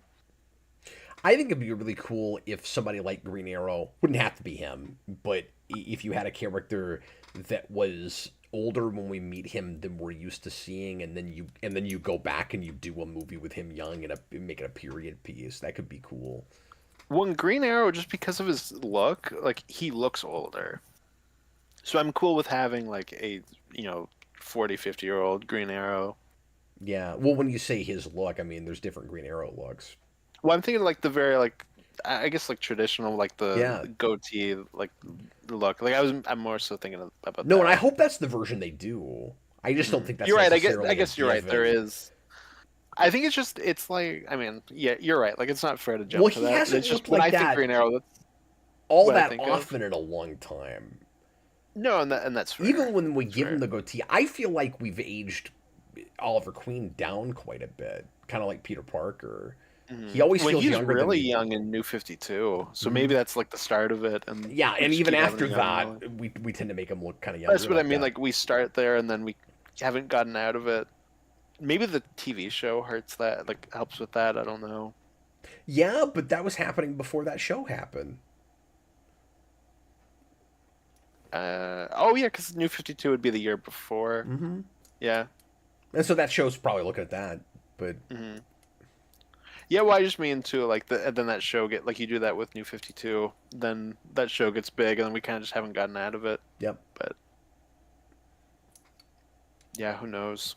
But also, like even Smallville did it before that. True, but that's also a prequel show, so it's like, That's a good to point. be fair. But it's the first character they have in full costume. Yeah, fair enough. Anyway, I guess I'll read one of these. Daniel Davis, if they have plans to kill off Hal Jordan, casting a 60-year-old Kyle Chandler who apparently isn't signed to a second season of Lanterns seems telling. I don't fully understand that comment. Like that's the guy playing Hal, and he's saying that he Oh, feels like that's Hal right. Because I could forgot we had die in that I season. forgot we had an older Hal.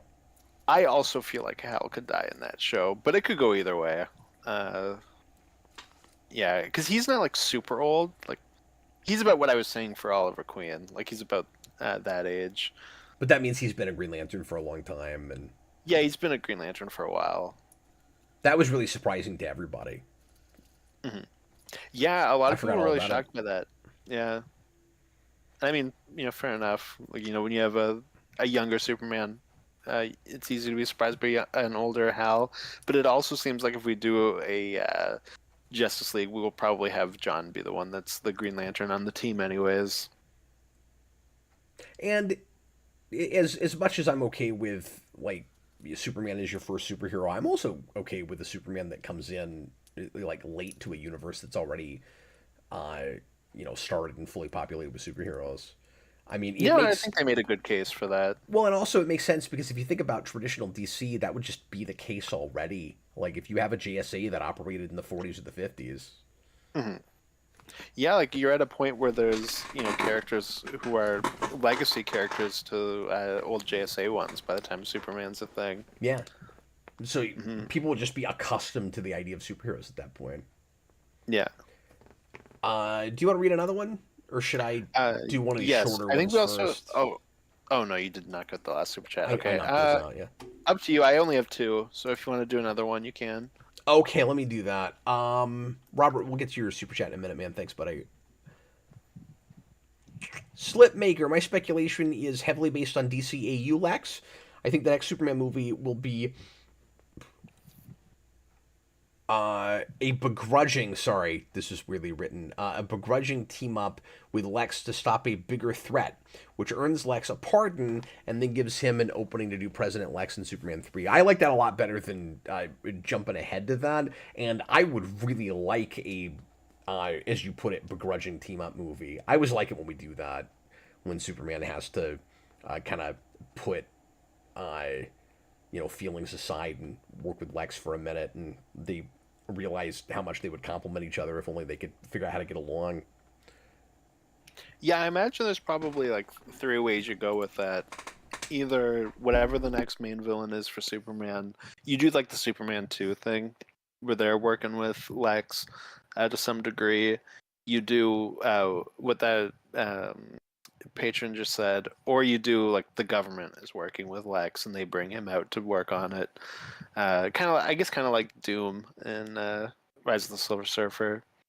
Yeah, and like we've got precedent for that in this movie, so like he was working with the government, so it kind of makes sense that something could happen where they go, we don't we don't want to have to deal with him again, but he's the only person that can help us. Yeah, exactly. And Superman's like, "Hey, I'm gonna take you out, Lex. Ah, you have diplomatic immunity. Oh no."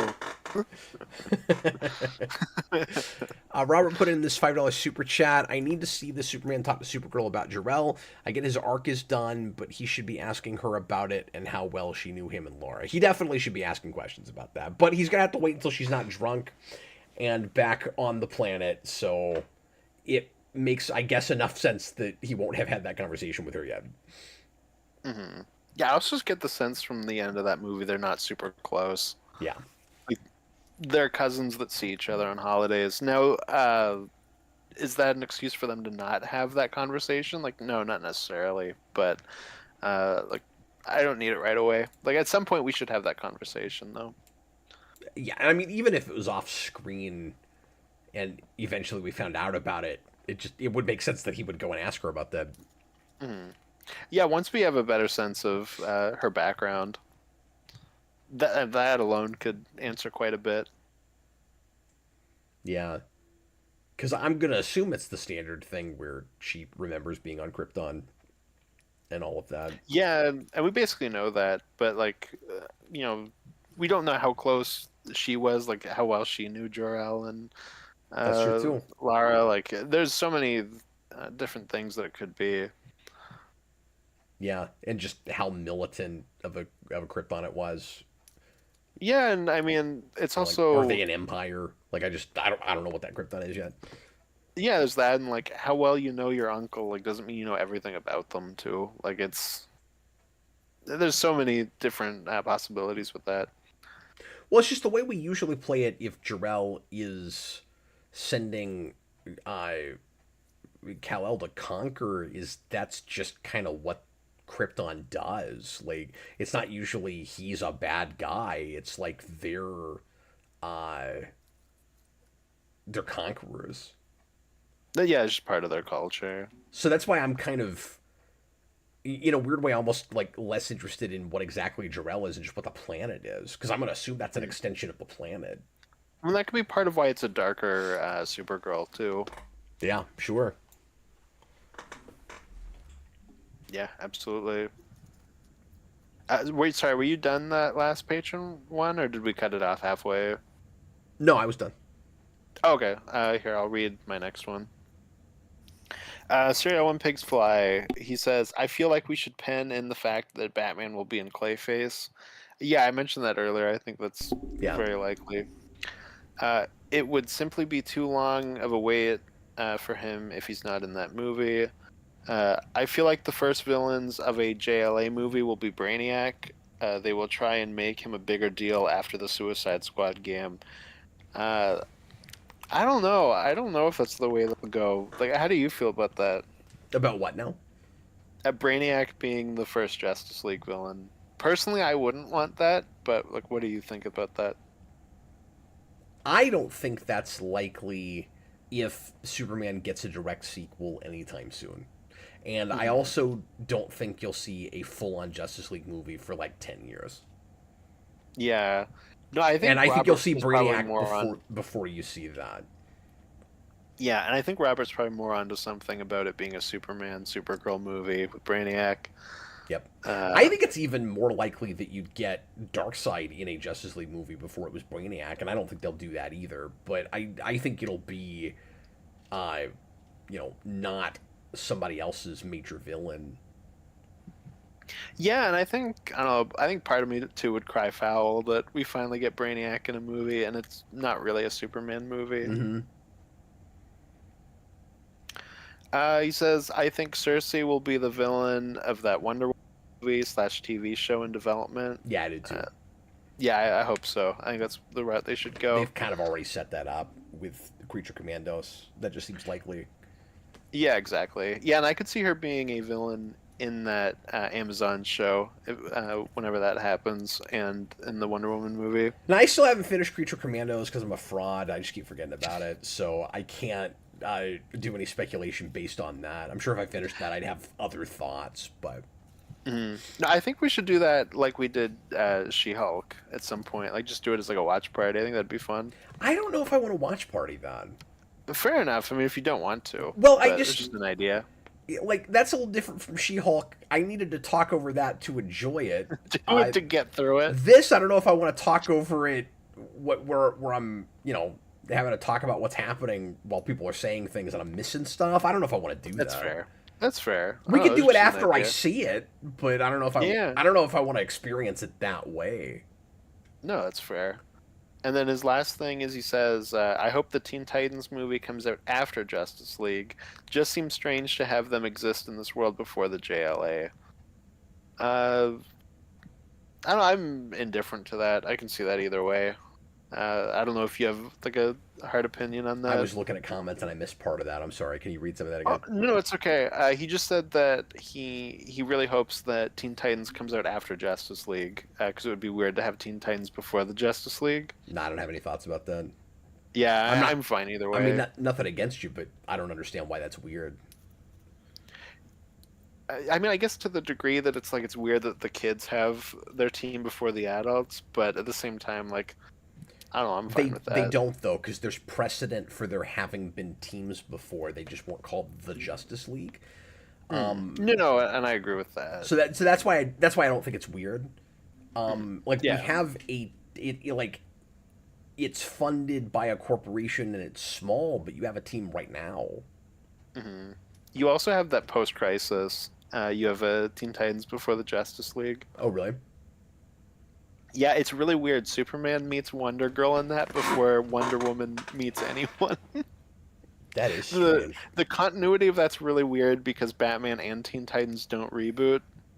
Maybe he's just saying it's weird because you have kind of analogs for Justice League characters, but you don't have a Justice League. So I guess I can kind of see that complaint where it's like we haven't even made a Wonder Woman movie yet, but you've got although I don't know what the order is going to be of this stuff, but like we don't have her on a big team, but you've got a Wonder Girl. Like I can kind of see that if that's what he's saying.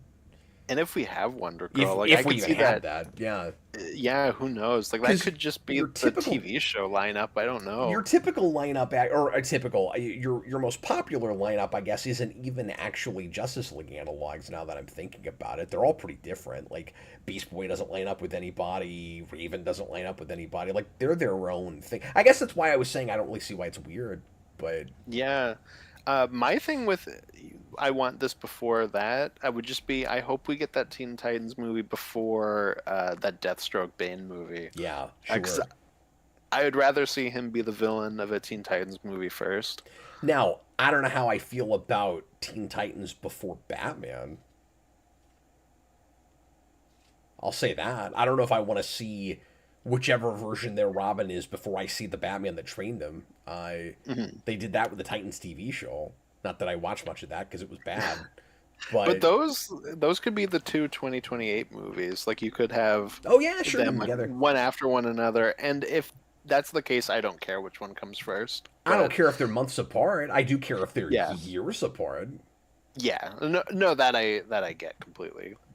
But Uh, Killer Moth returns. Not so much speculation, but more of a hope/desire. I hope this new universe moving forward isn't afraid to touch ideas that were squandered by the DCEU. I'm so interested to see a world without Superman in a universe that actually appreciates and loves him. I just know they would give us a wicked sweet Eradicator and Cyborg Superman. Besides, the only people that even care about the old Snyder continuity are zealots anyways.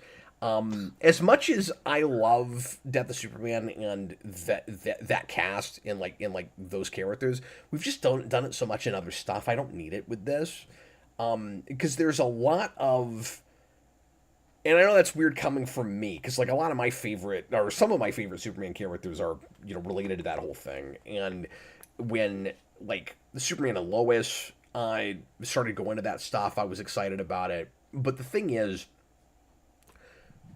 we've never done Superman rogues in big screen movies apart from Lex and Zod, really. And there's just so much to mine that, like, if we're adapting like directly from comic stories, I don't want to leap all the way to Death of Superman, and like I'm fine if we don't end up actually ever doing that.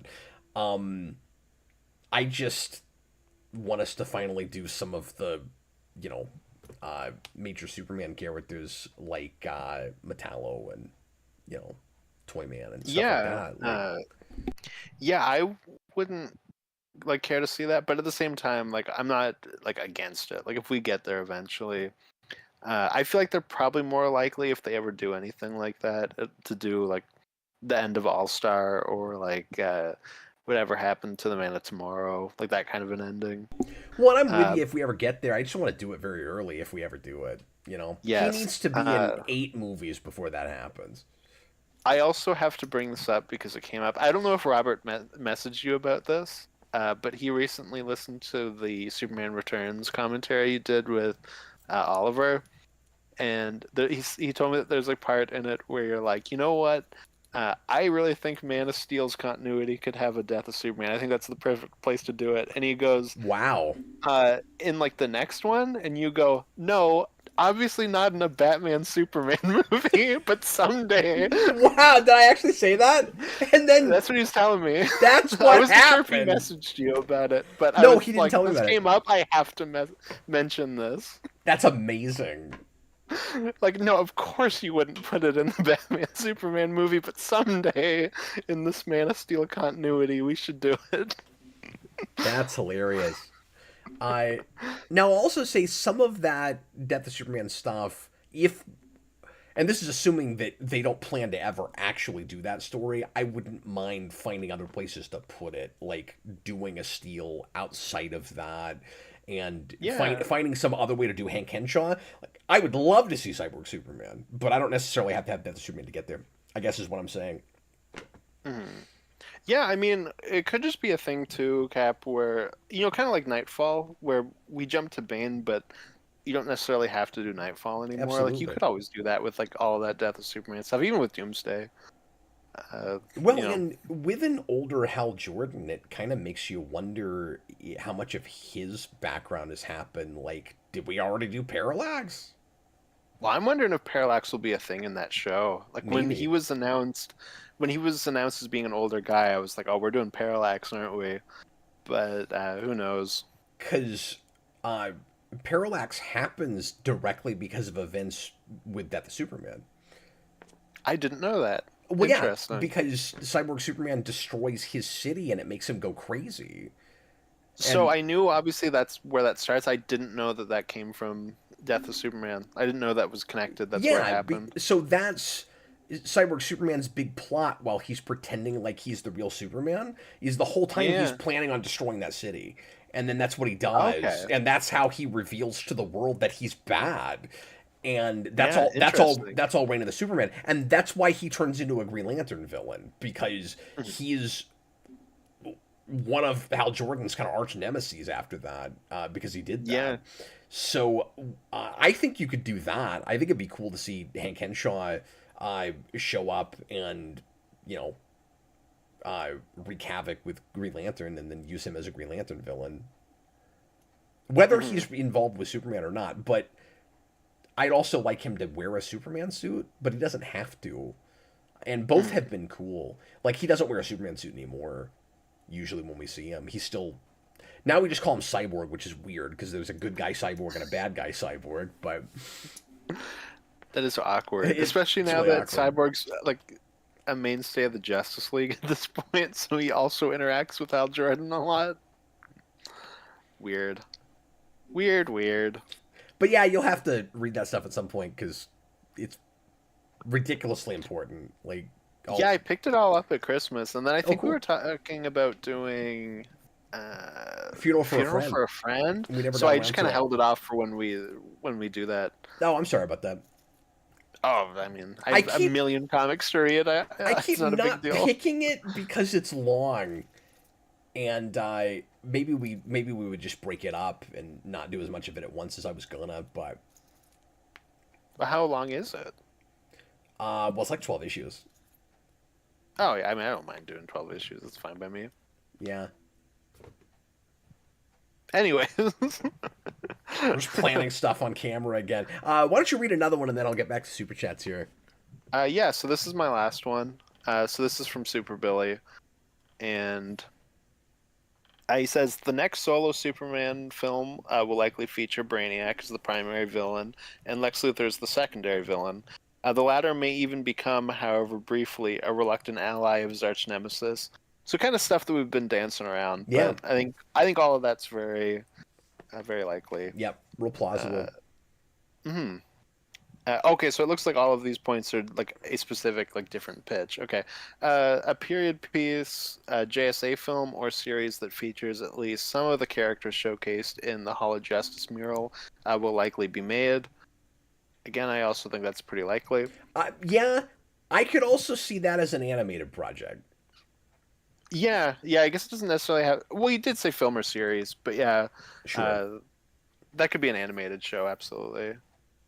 Somebody asked if we looked at that mural. I didn't look as close at it as you did. Hmm Yeah, and there's a lot of just out there picks. Like I assumed it would be a lot of like your Jay Garricks and your Alan Scotts, but not really. Uh, so that's kind of cool. But It's it's cool to know there's a possible. bunch of history in that world. Yeah, I mean, exactly. that's my One main one of takeaway with that. them one of them is Zataro. Is that his name? Zatanna's father. So I'm like, oh, they're definitely planning on using her at some point in the near future because they put her dad there and established that he exists. Or they're just It's looking for the most obscure stuff they can think of. Yeah, I mean, it's possible. There is quite a bit of that in there. Uh, it's possible that the Solo Authority film has now evolved into a quasi Superman versus the Elite adaptation, with Superman as the antagonist. Oh, Uh, that's the possible. events, the events of which will inspire Superman to form the Justice League of America. I was going to mention that earlier too. That's also a possibility for what Gunn's doing next. Uh, Oh, good call. that So like, well, and even he could be directing a movie called The Authority, and Superman's just in it. Yeah, exactly. It doesn't even necessarily have to be Superman versus them, but Yeah, like well, he could just be in it. because when he says evolved into, it's also possible that was always the plan. When a lot of people thought that this Superman film would be that, because they were the first two films in that slate. So a lot of Yeah. people were like, "Oh, well, Superman is going to be Superman versus the Authority while they're villains, and then maybe they get some sort of redemption, and then they get their own Authority movie." And obviously, that's not the way we went, but I mean, it's possible. Yeah, because everybody thought that movie was going to have villains that weren't just Lex Luthor, Mhm. and it didn't. Yeah, exactly. And it has a member of the Authority, which I think she was one of the first people cast that we heard. That's true. So, That's the closest to having a villain that's not Lex Luthor. Because he just has her as a henchman and then a clone of Superman. But and possibly Bizarro. Yeah, exactly. ultimately, I'm actually really happy that that worked out for a completely selfish reason. So, Also, if the clone comes back and it's Bizarro, there has to be one line where it's like, oh, that black hole he fell into messed around with his powers and it reversed his vision and breath. And that's the reason they're now reversed. brilliant. Uh, He says the Batman adjacent Gotham City set, script written by Zach Kreger. That is the one we were talking about, that Joker movie. Of Barbarians and Weapons fame, which is rumored to be a Joker Harley movie, and that Kreger himself described as the best thing he's ever written, will likely be greenlit after his planned pitch meeting with Gunn, and undoubtedly have an impact on the Brave and the Bold, if it's not just an Elseworld film, that is. Yeah. Yeah, I mean, And I can see that. who knows with that yet, what that project It even could is. be anything, yeah, If it's even a project yet. exactly. The Blue Beetle animated series will introduce Ted Kord, and he will serve as a mentor to Jaime over the course of at least the first season. I expect Booster Gold and Guy Gardner cameos. That's possible. I also think Ted Kord could be in that Booster Gold show. Yeah. I think it's pretty likely. Also, it's cool that that's getting a pilot, and it's like an actual TV show, and like it's getting a genuine pilot and not just an automatic series. That's surprising. Yeah. Yeah. Is it possible Booster Gold ends up getting a like introduced in Lanterns first? Possibly. Yeah. I have no idea. Um, the initial JLA lineup will be Superman, Batman, Wonder Woman, Wally West Flash, John Stewart Green Lantern, Martian Manhunter, and Blue Beetle. I should have asked people to put in one. Like, I appreciate all the thoughts, but I usually ask people to throw in one, and I didn't think to do that. This is the last one. This is the Okay. last one. That sounds likely, but I also don't think they're going to make that movie for 10 years. I also think it'll be that except Blue Beetle and Flash. Yeah. I actually think Flash will start as Barry Allen, and I we'll miss get Blue Beetle. and we'll get Kid Flash and Teen Titans. Ooh, I think that could go either way.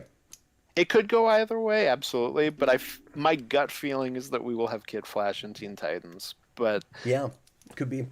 I don't know. Yeah, I think that could go either way. It could go either way. But I think if we do have a Barry Allen Flash, we will do the big death of Barry Allen, and then Wally will take over. Yeah, probably so. The initial or they'll say that happened already, Austin. Yeah. 3 minutes ago, Barry Allen died in a massive crisis. The initial JLI lineup will be Mr. Terrific, Green Lantern, Guy Gardner, Metamorpho, Booster Gold, Ted Cord, Blue Beetle, Black Canary as Dinah Lance, and Mr. Miracle. Hawkgirl will replace Swift in the Authority. Outside of that change, the lineup of the team will remain the same. I don't know if Hawkgirl will be in the Authority, but I mean, anything's possible. I don't know if we'll ever see that character again. She just really likes birds. It would be really funny if we just like killed her in her very next scene in whatever it is she is, because we haven't done anything with her yet. Or she's just in the background, like we make that team huge like he's talking about, and she never gets any character development of any kind. Well, she's in Peacemaker, so maybe Vigilante will just kill her, and then she'll be gone. I guess I heard that. I forgot about that. Yeah, Guy Gardner's in that too, and Max Lord. No, so at the end of that, because that's where you have the big DCEU Justice League cameo at the end of the first season. Right. I really hope that the second season opens with retconning that, where we reshoot that, but with the Justice Gang. And the big joke with that is that Peacemaker is like, oh, Aquaman, he likes fish. And then we see him and he's like, Aquaman's like, I hate the people make up that rumor. And Flash goes, that's not a rumor. I hope we swap that and it's a hot girl. We know you like burns. Yeah, anyways, you don't care. I'm sorry. That's all we know about it. Yeah, I don't have anything to add, and I don't know. I haven't been watching that show. I was throwing it out for the audience. I'm sorry. No, you're good. I'm just mixed on how I feel about and I don't know how else you do it, Austin. And I don't want to get stuck on this for too long, but this was a point I wanted to bring up. I don't know how I feel about some of these characters coming in and out of like family fare and then really hard R raunchy stuff. Because if you have kids that latch on to anybody, there's going to be stuff they don't get to see that have those characters in them, and I don't know how I feel about that. I mean, I feel like that's just comics. Like, we do have stuff like that. It's a bigger deal. It's different it's different when it's live action media. I guess I don't really have that, but I think it's a bigger deal. Well, we can just move on then. That's fine. No, I don't have my point for it. I feel like it's a bigger deal if it's like something really big, like, oh, we set up Green Lantern in a Justice League movie and kids love him and all we have is lanterns. Like, I feel like that's more of an issue that I can see where you're coming from. So when I was a kid, if I was really into a character that was played by a particular actor, I would have wanted to see whatever that character was in. Moreover, it is hard to make parents get that not everything is for everybody, particularly with superhero stuff. And I don't know. That could just be kind of frustrating.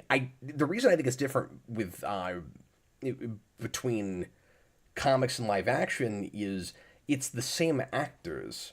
Like in comics, it's like reinventions and they look different because they're drawn by different people, and it's also so saturated that nobody's expected to read everything. And so, like, when I was a kid, I never thought every single comic that has Batman in it, I'm going to get to read that. You know what I mean? Like, it is different. Yeah, I mean, There's not so much of it that you couldn't look at everything that's got, say, Guy Gardner in it.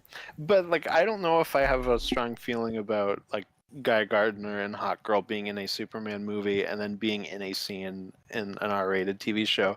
But it's different, I guess, like, with Guy Gardner, it's more for him being in Lanterns, I guess, in that That's what in I'm that talking case. about. Oh, okay. I'm talking about Lanterns. I'm talking about the fact they're going that... to be in Peacemaker. Okay. No, I'm just... In general, they're making hard R shows that have characters that were just in PG-13 movies. And I'm not even saying I'm mad about it. I don't know what to think about it. We've never done... It's new. We've never really done this before. And I just... I don't know what to do with it, because it's new. It's kind of uncharted territory. But...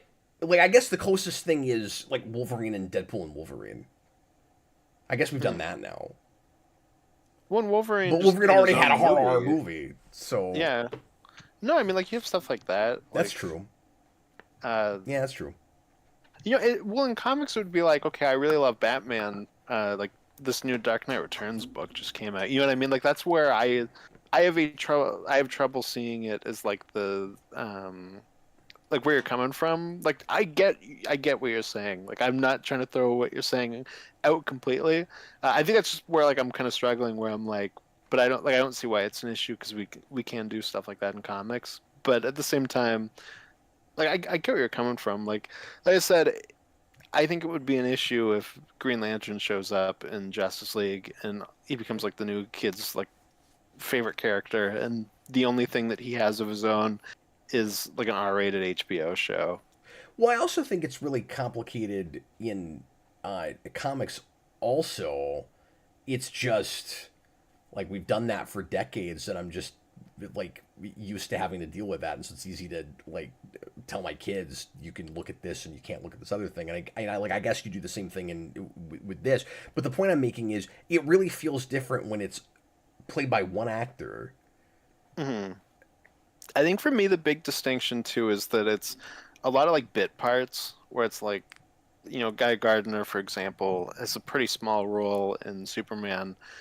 Yeah. Who knows what his role will be in Lanterns, but he's not one of the main characters of that either.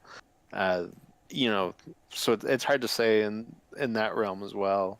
Yeah, I guess I'm just surprised by how hard R that show's going to be. Like it's a full-on HBO show. which really surprised me.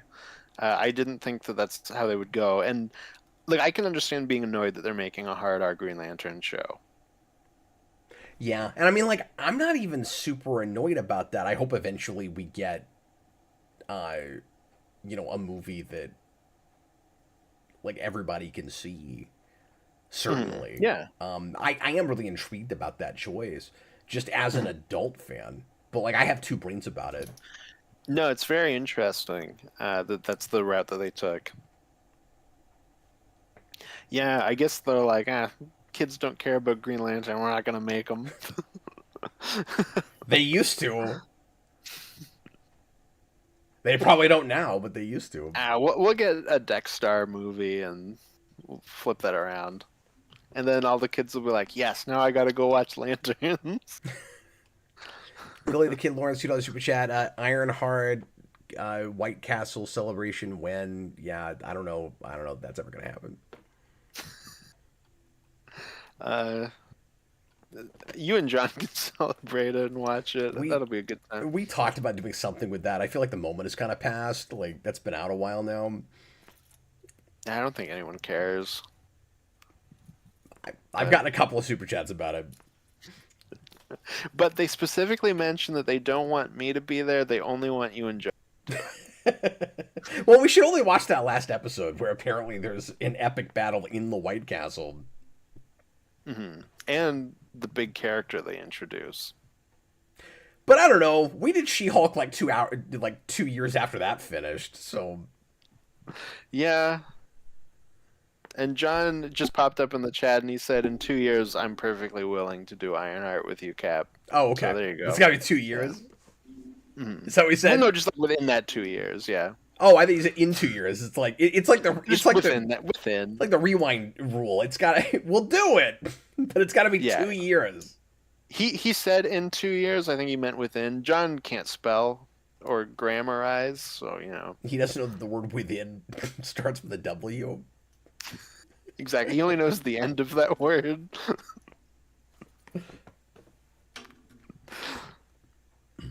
So good luck with that, John. But yeah, with the whole like jumping back and forth between PG and 13, PG-13 and R thing, Austin. Like I was more just kind of asking the question. Like I don't know what to think about that. No, I mean that's fair. I think just for me, like I love that possibility of being able to do that and having such a wide variety of tones and ideas. Yeah. So like I think I'm too lost in that, but I also have a very different upbringing where like my parents did not give any craps about showing me R-rated things. So like I have to be reminded of stuff like that, you know what I mean? Where it's like, oh, that's right. Kids aren't supposed to be watching this stuff. Yeah, I mean, it's a thing I have to think about on a daily basis. But Robert, $5 super chat. I'd rather see Metropolis fleshed out in a Superman sequel over a big team up movie next. I want to see Dan Turpin, Maggie Sawyer, John Henry Irons, and Bibbo. Yeah, sounds good. Yeah, I mean, there's certainly supporting cast like street level things outside of Daily Planet that would be nice to get. Mm-hmm. CGI Jack Kirby as Dan Turpin.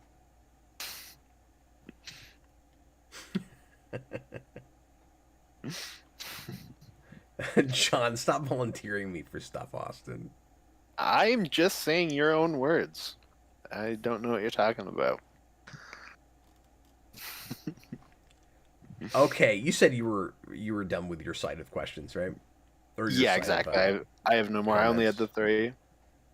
Okay, I've just got a couple more left. Jojira, with what we know about Lanterns being more of a Jon Stewart show than a buddy or team up with Hal, I'm predicting that the Justice League lineup might be the DCAU, but maybe how it's formed being different, like Austin's idea of it being Legends.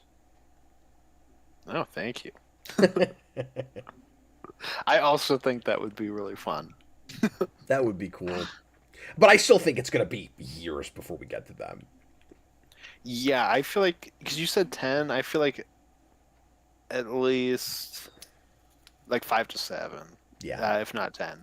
Yeah. I'm exaggerating a little bit with 10, but I think it's going to be a while. It's going to be a But I could, yeah. No, I agree. I think it'll be quite a bit. And they just do it as a cartoon show. They never even make a movie. They do it as a Christmas special on HBO Max. But when he says DCAU lineup, I'll say to counter somebody that brought up a lineup suggestion earlier, there's almost no way Martian Manhunter's not on that initial roster. Well, he's on the DCAU roster. I know. I'm just talking about whoever earlier listed out a thing. They didn't have Martian Manhunter on that list. And I'm yes, because they had him on international. And I'm saying, I gotcha. Surely they do that.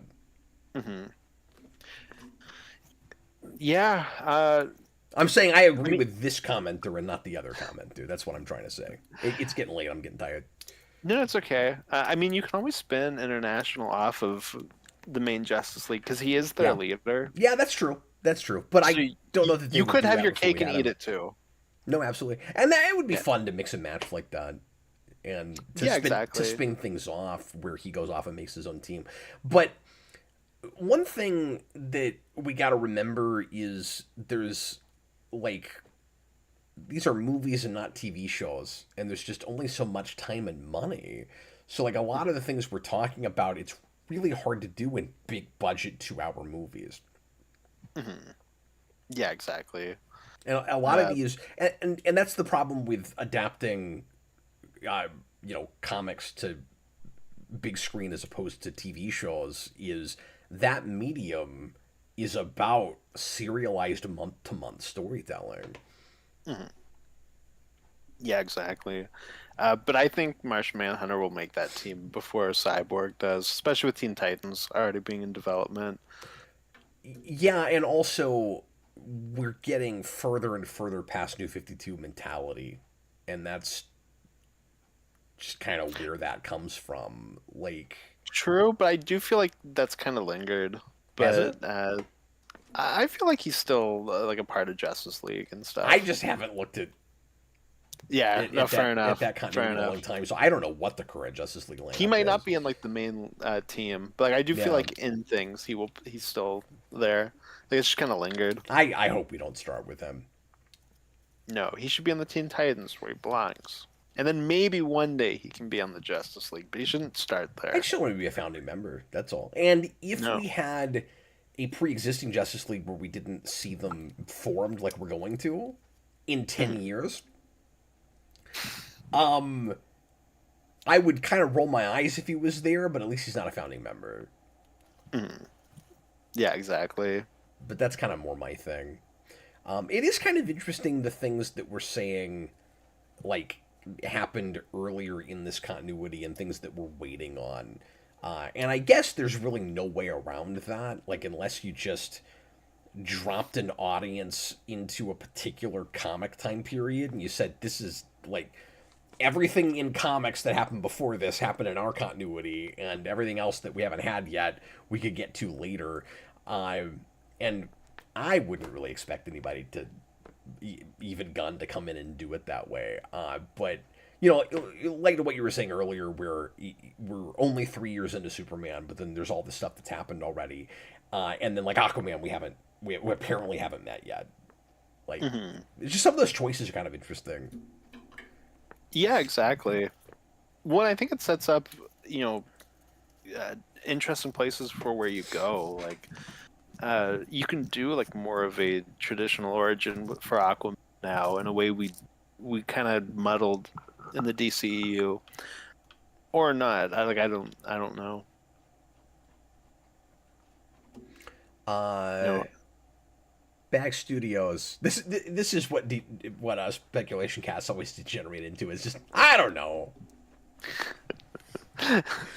Although I will say, because we brought up Martian Manhunter, we know that Gunn met with Coogler recently, and if he is going to do something at DC, I want him to do a Martian Manhunter movie. I think that'd be cool. I would love a solo Martian Manhunter movie. That'd be awesome. That'd make me very happy. Yeah, and of course, wonderful. like, we're probably 2 hours in, and I haven't even said this yet. But I have to make my obligatory, I hope eventually for a real Birds of Prey movie stand.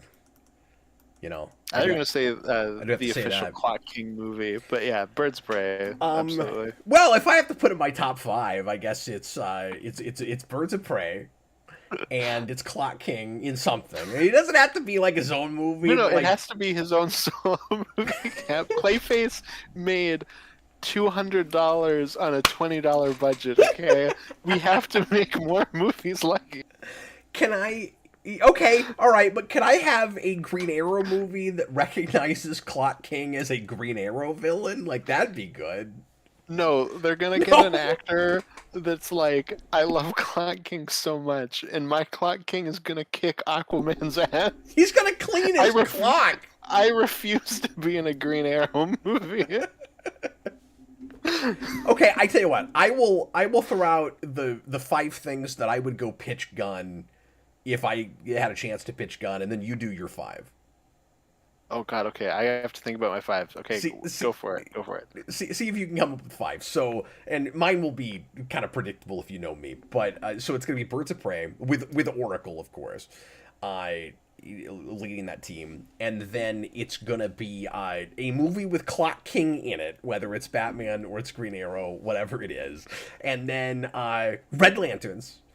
A hard R, super bloody Red Lanterns movie. Speaking of things that my kids would want to see but not be able to, because that's the only way to do Red Lanterns. I'm not saying I'm against hard R stuff. I just there's some things I'm like, it's weird my kids can't see it. Okay, so those three, and then Resurrection Man. Probably is an HBO series as opposed to a movie, but Resurrection Man. And then, what is my fifth thing? I might need a minute to think of it. I feel like there's probably something right there that I'm not thinking of. Mm-hmm. I mean, I guess Gotham City Sirens. Maybe. Because I would want that to not also be the Birds of Prey movie. Like, make those different things. I don't know. Like, Vengeance of Bane, it's his own standalone thing, would be really cool to me. But anyway, so there's 5. Go ahead, Austin. That'll be the Bane Christmas special. It'll be Yes! Bane celebrating Christmas at the prison. The Bane Christmas special! Perfect! And he's like, oh no, my cell filled with water and it destroyed my Christmas tree. The hard R HBO Max Bane Christmas special. Exactly. Perfect. Robert, Cap, would you... Because it's James Gunn, they'll play the Eazy-E Merry Mother Effin' Christmas song at the end.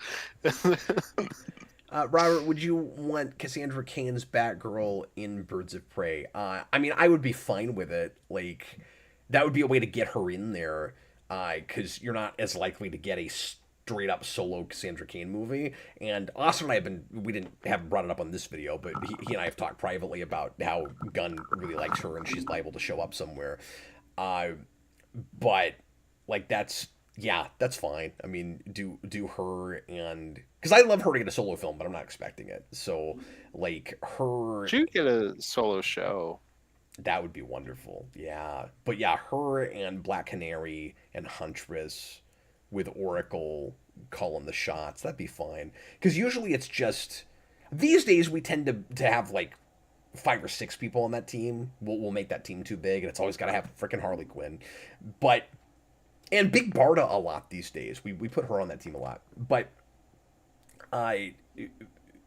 usually what we do, or traditionally, it's just like Oracle is the person in the chair, and then you have Black Canary and you have Huntress. So yeah, round it out and have 3 of them that can actually like go out and fight, and then have Oracle behind it. Yeah, that works. Yeah, that sounds good. Okay, my 5. Oh God. Okay, so Hard R HBO episodic show of Jonah Hex. A Flash movie with the Rogues. We're doing Wonder Woman, but specifically Wonder Woman with Cersei. But I don't know if I can count that because we are doing a Wonder Woman movie. Yeah, that's true.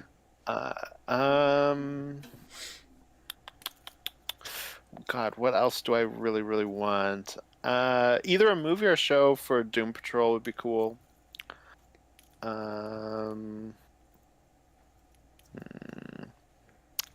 Same thing with Constantine. Again, I'm fine, movie or show. Yep. I mean, I guess that would work as like an HBO show, but I'm fine either way. And then a movie that is Mxyzptlk versus Batmite, Dawn of Imp Warfare. Yes. Perfect. There we go. Brilliant idea. Thank you. That's my favorite of your pitches, actually. I would hope so. We will 100% get both of those characters at some point. Specifically Batmite, but I think Mxyzptlk shows up somewhere. No, that's clearly the best idea you've had. I was really hoping you would be in Superman, but maybe Superman 2. Chewbacca's Lover had a Patreon question. Do you think Gunn will make that animated Batman Beyond movie, the one that was going to look like Spider-Verse? Was that ever like full-on greenlit? I feel like I heard rumors about that, but I don't remember. It was just pitched. Yeah, I think it was just pitched, but they had like test art for it. But I don't know if it was ever actually greenlit. I could see that going either way. I mean, I could see him. I can see it going either way. Agreeing to let that get made, potentially. Yeah, they're doing that like stop motion animated Robin movie. Oh, I forgot So about if that. anything's possible. And Yeah, that's fascinating. I have no idea what that will look like, but no, that weird multimedia thing. yeah, But yeah, the Batman Beyond thing, and that could go theatrical or Max. Like that could go either way really easily. yeah, If that is true if too. they made them. Obviously, I'm a big Batman Beyond fan. I would love something with that eventually, but I don't need it live action. I would much prefer that treatment of it than live action. And I have Oh, never I understood the fan base obsession with live action Batman Beyond. I'll never understand it. no, you can't make that suit work in live action. I don't see it. I also want Gorilla City at some point, which we'll probably get because Grodd, I think, is a big part of their plans. Well, and I think honestly, Grodd is one of the characters that has the best likelihood of being a Justice League villain first. Possibly. Because I could see that being in he was all over the Flash movie DCAU too. show. I could really see that. But yes, a Flash movie too. Yeah. Also, let's think about that. We haven't talked about this.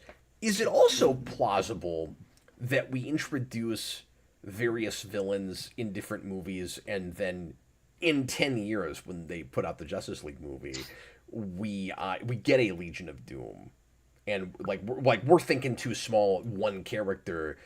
Maybe they do a Legion of Doom, and that could be various characters could be in that lineup, but you've already got a Lags. So like, No, I think that's completely possible. And not only that, but it's a thing that Marvel never did. Like we never got the Masters of Evil at Marvel. that's right. And that's something I've always wanted to see in one of these team movies, which is the villain team. And I keep saying, I don't know if I've said this on the channel before, but I think DC is in a perfect place where they can fix the biggest thing that Marvel failed on, which is bringing villains back and building on them over time, like you do with your heroes, Right. and how much more impactful that can be. And it's a perfect place to do that with, like you said, like you don't have as much worry balancing all these characters when they're already pre-established and we've done stuff with them. When you're doing Justice League versus Legion of Doom. Yeah, that's an And excellent Gunn loves point. Super Friends, so it's possible. I would be very curious well, and we get the Hall of Justice in the first movie they did with that. Like, you think they're not gonna do the Doom building? Like, of course they're gonna do that. Oh my god. Could you imagine the swamp like Darth Vader had? They're gonna In live introduce action? it. They're gonna introduce it in Swamp Thing. That's gonna be the mid credits for Swamp Thing. Is the Legion of Doom building is in the swamp? No, dude, I'm gonna do you one better. I'm gonna do you one better.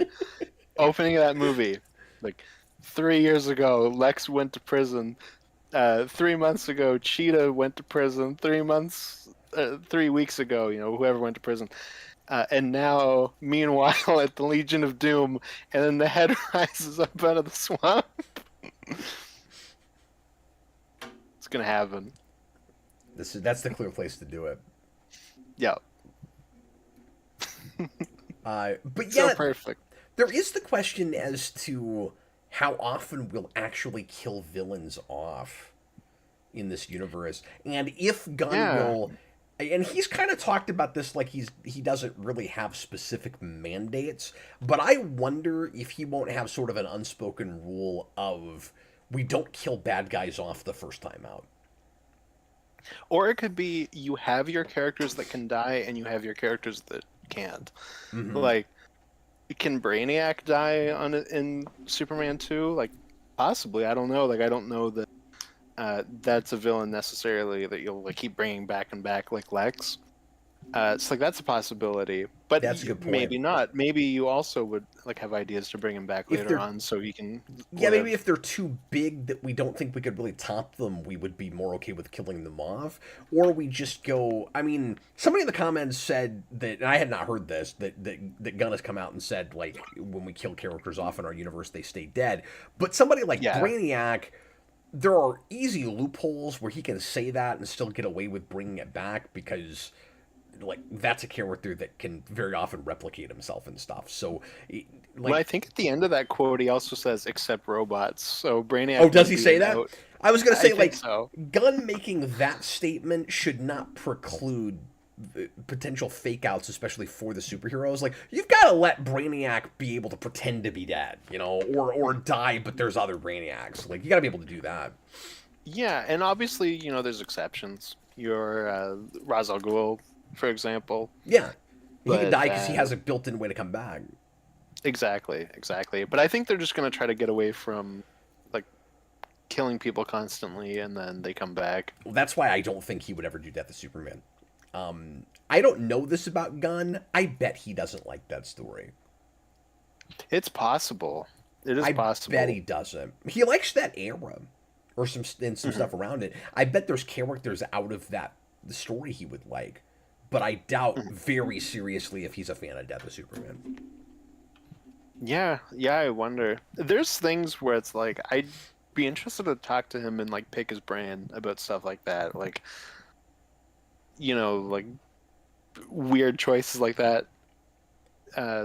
Like the Maxwell Lord thing we've talked about a couple times, where he was very like, that retcon was a mistake.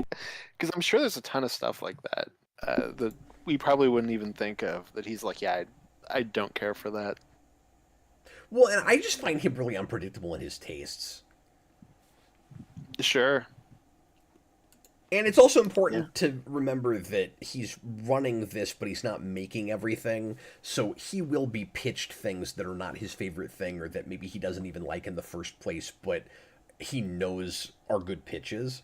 I want to think that he's going to be a smart enough CEO to let things get made that are not things he cares about, or even likes all the time. Now, he's got to like the script on the level of the story is well told, but I want to think that Gunn has the integrity to let people make movies that he wouldn't watch. Mm-hmm. Yeah. They can be good, that... and he doesn't like them.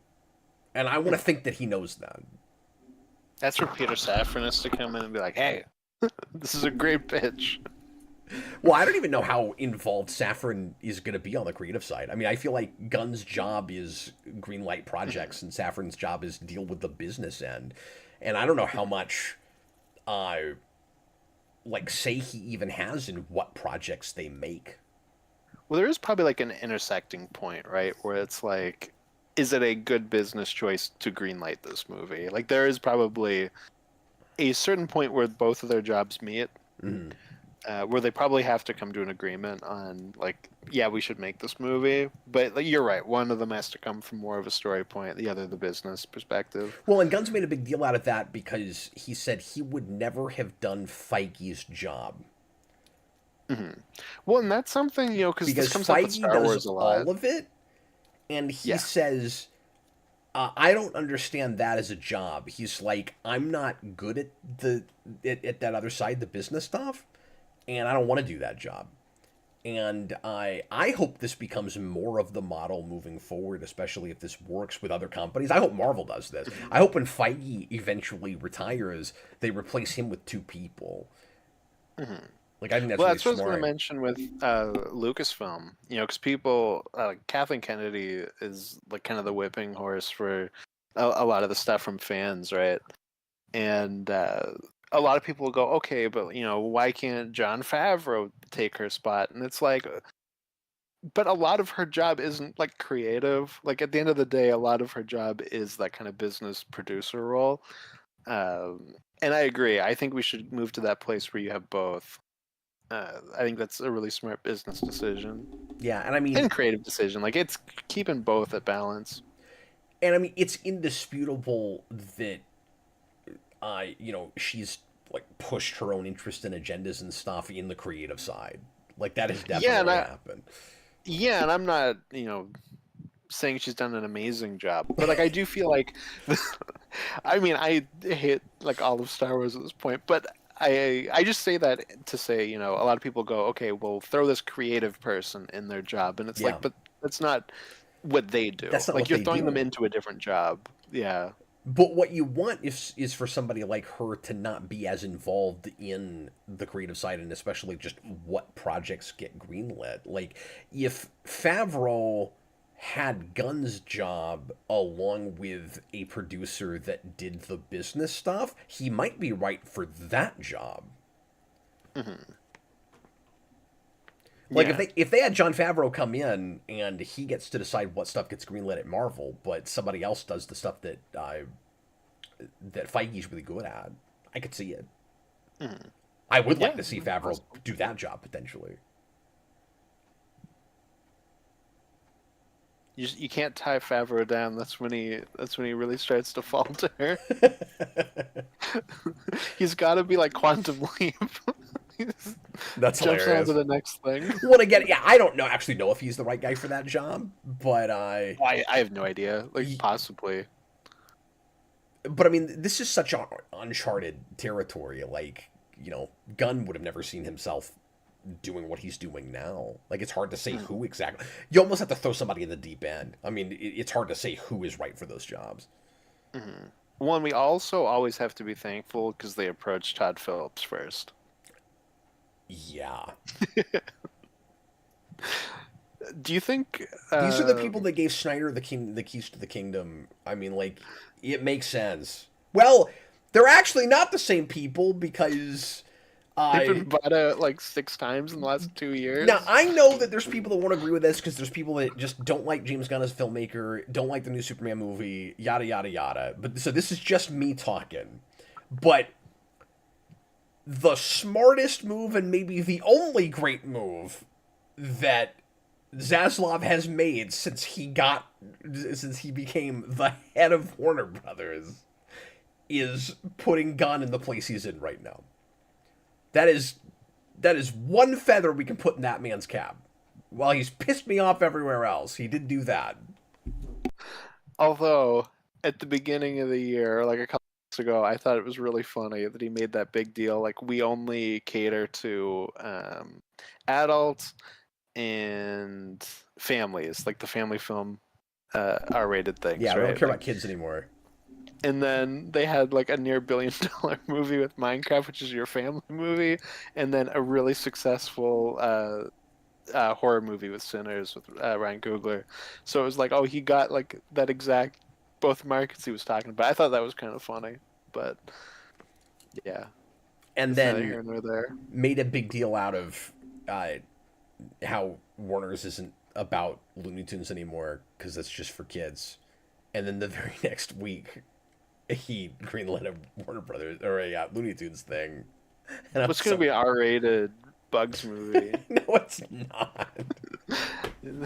We open to the trailer. He's in a dirty, dingy bathroom. I hurt myself. He's chewing on his carrot. Oh my god! He's like No! struggling to put his glove on, and he's like, "What's up, guy?" He's taking care of old Elmer Fudd, who's losing his brain.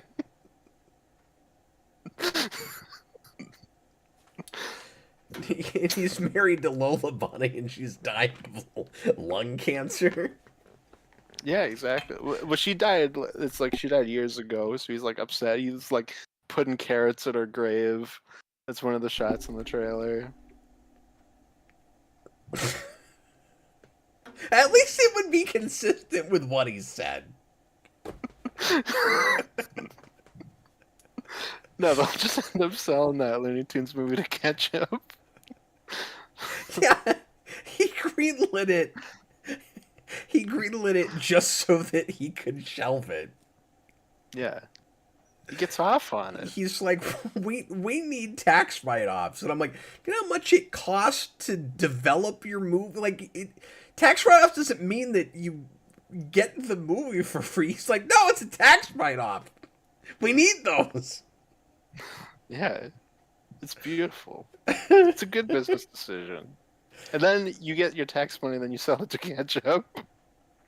So I'm surprised by how thorough we have been with this tonight, and thanks a ton to super chatters and commenters and patrons for taking us in some directions we would not have thought to go.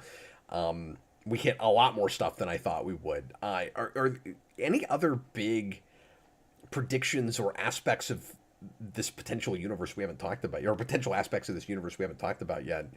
Oh, one that I wanted to mention, which is Yeah. that movie that Gunn said was going to be a part of their initial slate, and then he was like, "We don't want Marvel ripping it off," so we didn't announce it.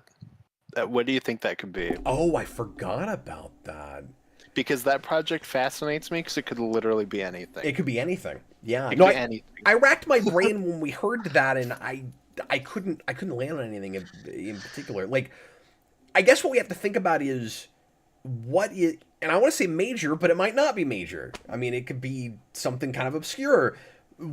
Like, what is something that MCU has not tackled yet that is a lot like a DC thing?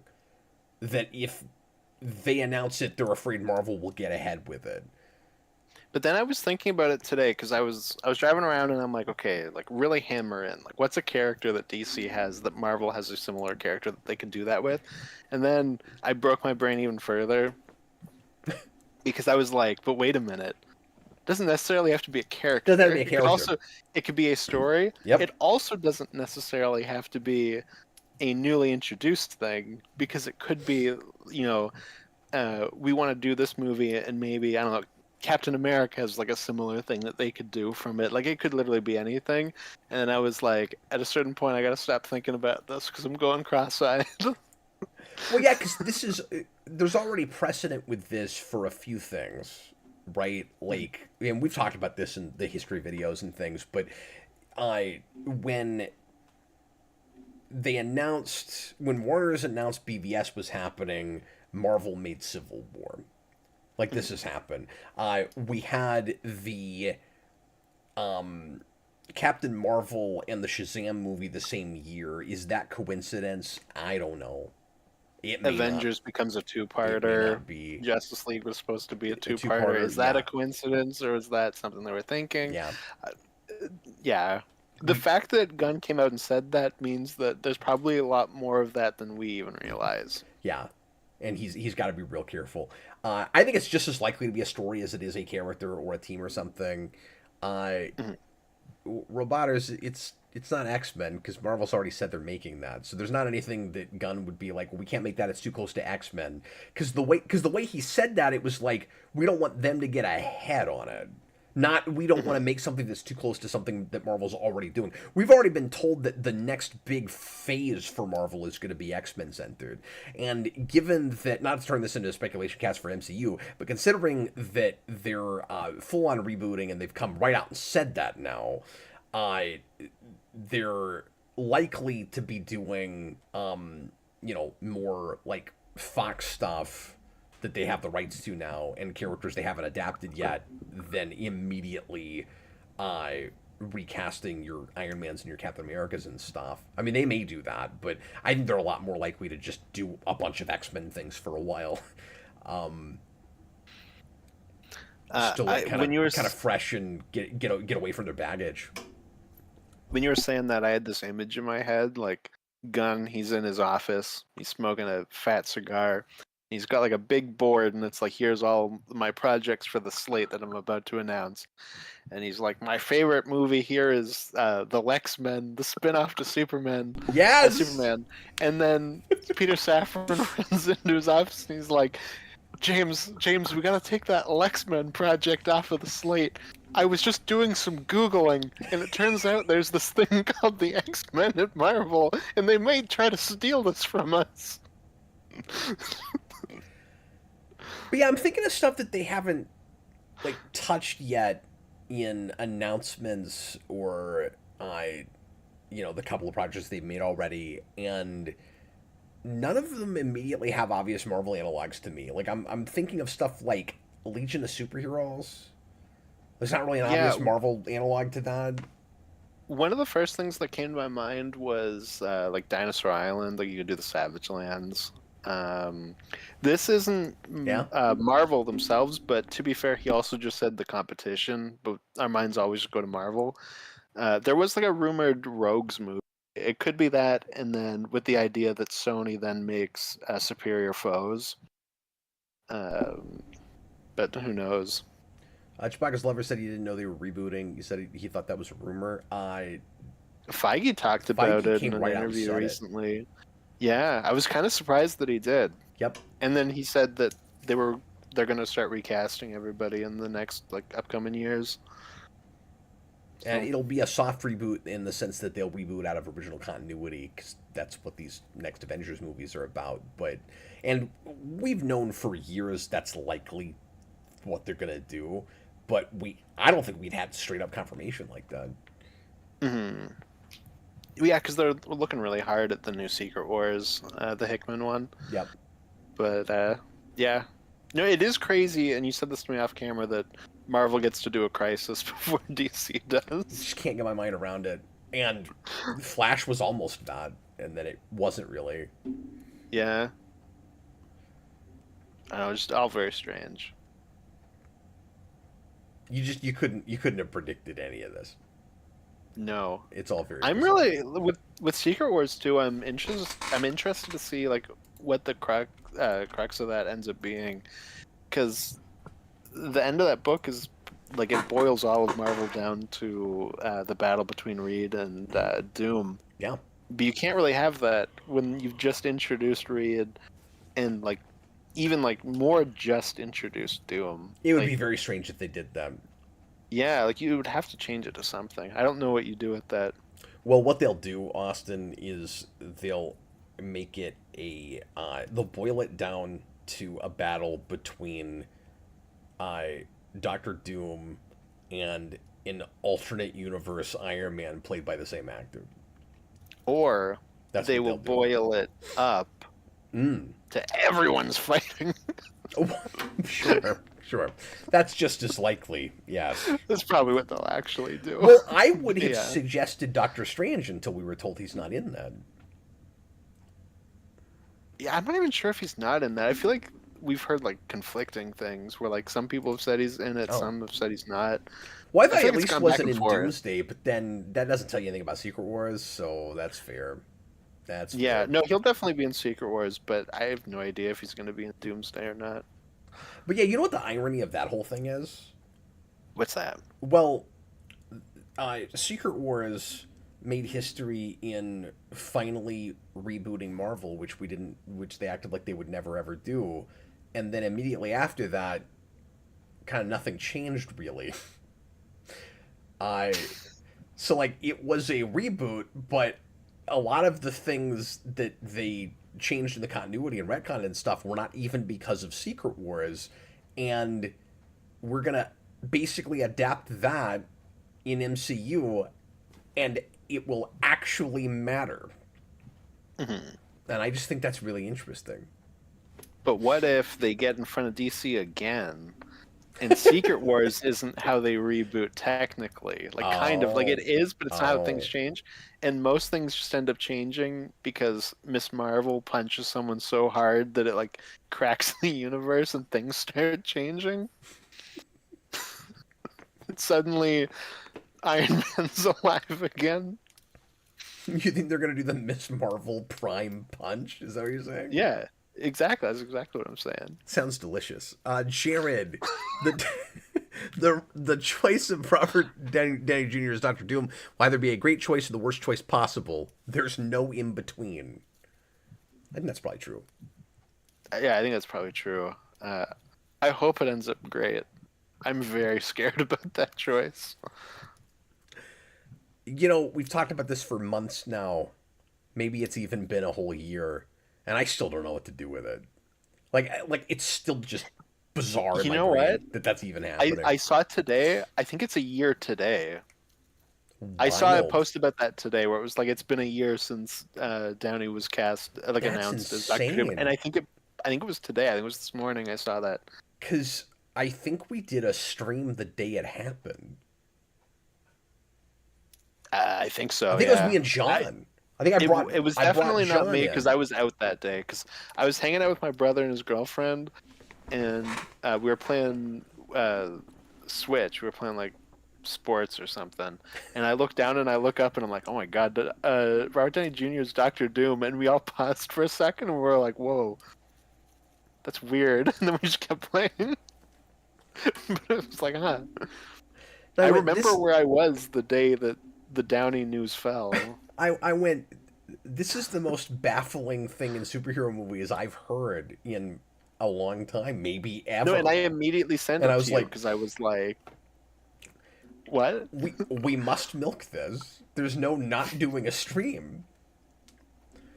And I don't usually jump right on with big news like that, but there have been a few things where I have felt the need day of to jump on and prattle on about it. And that was one. Ben Affleck as Batman was one. When that happened, I went, yeah, gotta talk about this. Mm-hmm. Because immediately the response from people is like, that's the worst possible choice. And I was like, I don't know, I can kind of see it. It's literally one of the only, like, not bad moves they made with that. And that's also news where I remember where I was when I found out. Were you playing video games, and then you look down and you're like, oh, that's weird that you just kept playing video games? That's a great story, by the way. Thank you. No, I was camping, and I woke up to the campsite next to me being like, Ben Affleck's Batman, that's stupid. And I was like, no, he's not, idiots. What are you talking about? And then I got home and found out that he was Batman. That's amazing. Can you think of any other, besides like deaths and stuff, can you think of any other news? I was going to say, I still remember sending you the Bozeman news. I don't remember where I was, but I still remember sending that to you. Because I've done that a few times too. Like when JDF died, we did a stream that day. Like I've done that a couple times. Yeah. As for big news, no. Yeah. Not offhand. Those are like the two big things that come to mind. Where it was like I remember like exactly where I was, what I was doing when I found out. Yeah, I mean, I guess Gunn getting this job could have been one of those. No, I remember that being a huge deal, but I don't remember it to that same degree. I was probably not doing anything, so it just wasn't interesting.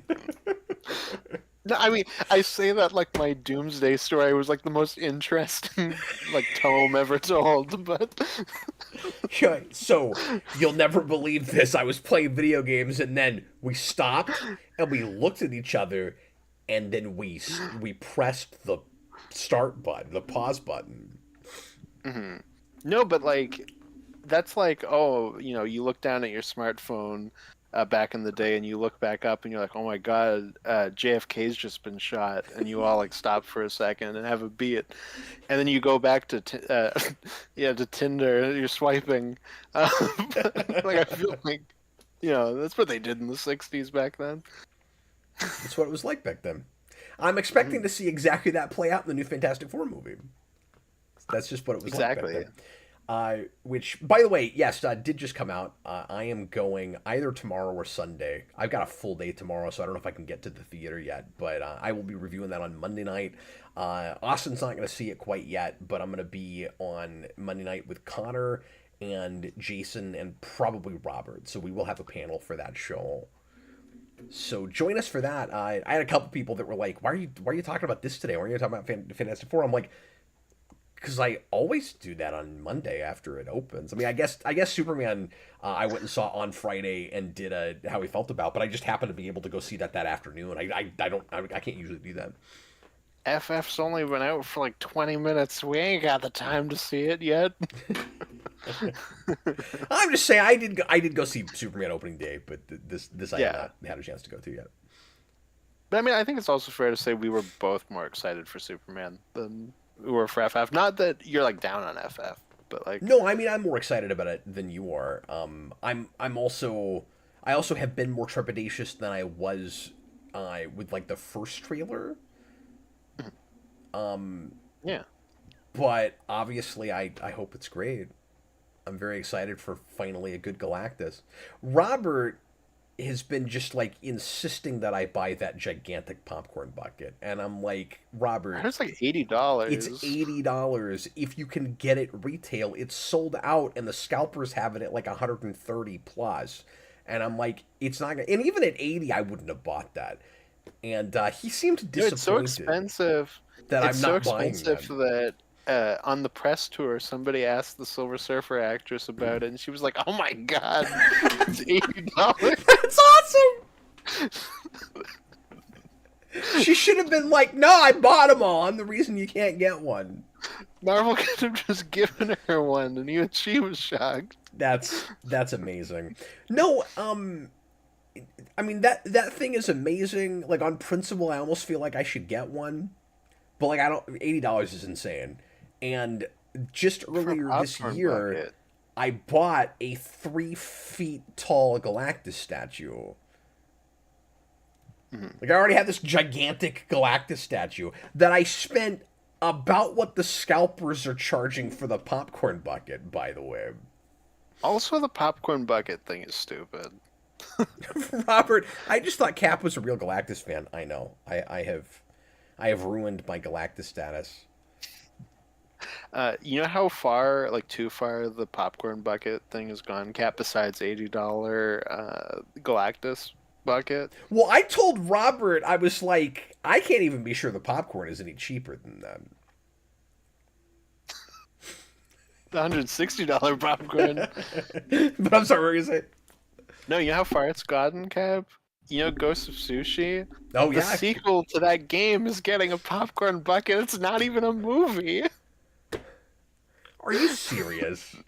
Yes. Well, now we've taken... It was already too far. Ghost of Yeti is also getting a popcorn bucket. That doesn't make any sense! Not even a movie. Why would you eat popcorn while you're playing a video game? I mean, some people probably do that. It's a snack food, but, like, you don't need to take that to the theater. There's no theater that's playing that video game. Where do you buy it? I mean, probably just online, I guess. If you're playing a game that only requires one hand, you're not eating popcorn.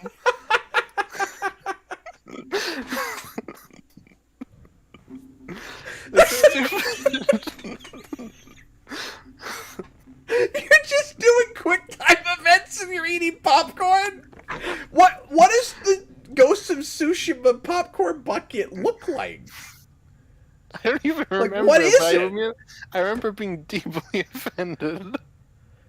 Stussy, Cap, are you seeing the Ninja Turtles 35th anniversary in theaters? Thank you for reminding me. I am planning on going to that. Yeah, I want to take at least a couple of my kids. I'm really excited that's happening. It's pretty cool. Yeah, it's great. I wanted to see Shin Godzilla. It'll be $17 to see a movie I can just stay at home and watch. But yes, I'm excited about it. And you can pay $100 to eat popcorn out of a dead rat carcass. Is dying. Dude, that is one of my favorite things you've ever said. When you were like, if you're playing a game with one hand, you're not eating popcorn. I'm sorry, it's getting late, and this is probably funnier than it would have been 2 hours ago. But oh my god, that was good.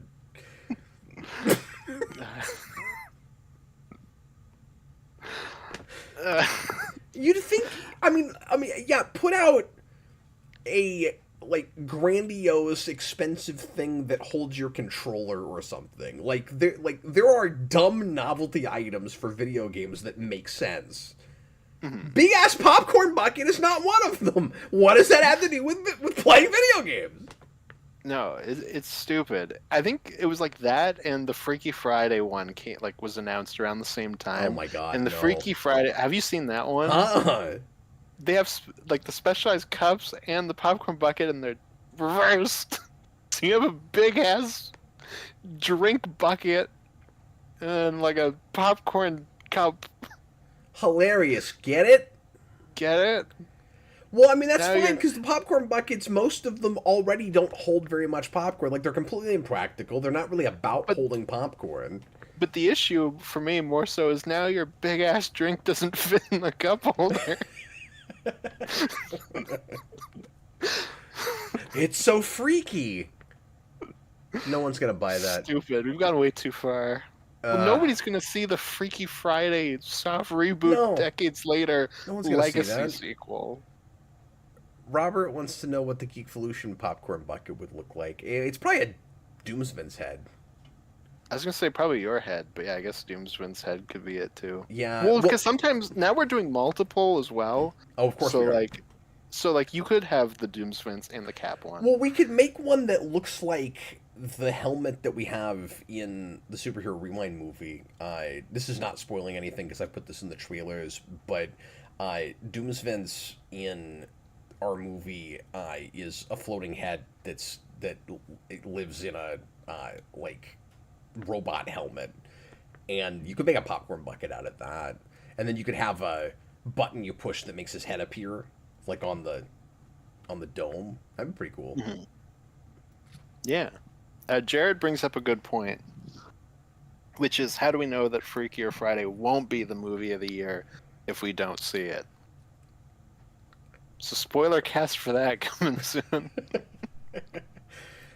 Well, Jared, by your logic, I think we should all choose not to help make sure that doesn't happen. I mean, you never know though. Like reviewers lie. They're lying about the Smurfs movie. They said that it was bad.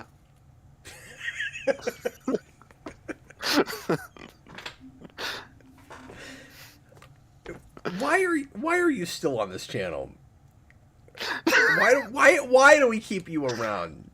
Because I make quality one hand playing video game jokes. Yeah, no, you earned your keep with that. That was pretty damn funny. That was pretty good. Okay, fine. You can pretend like this first movie is good. That's fine. Okay, this has clearly degenerated into it's time to go. But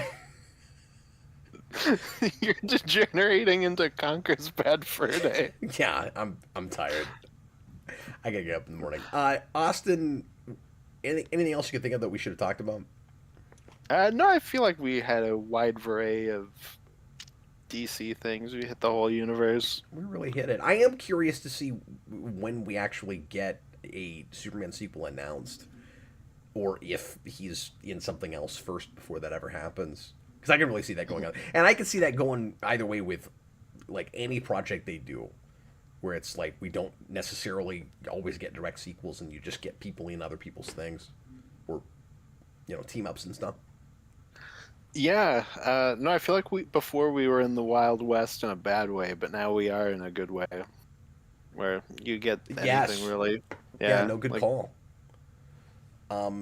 Yeah, and it's not counterintuitive in the way the DCEU was, because they made a big deal out of that being all like this is a shared universe too, but like interconnected and the whole we're building to something thing, and then they just had weird choices for what their next movies were, and with this.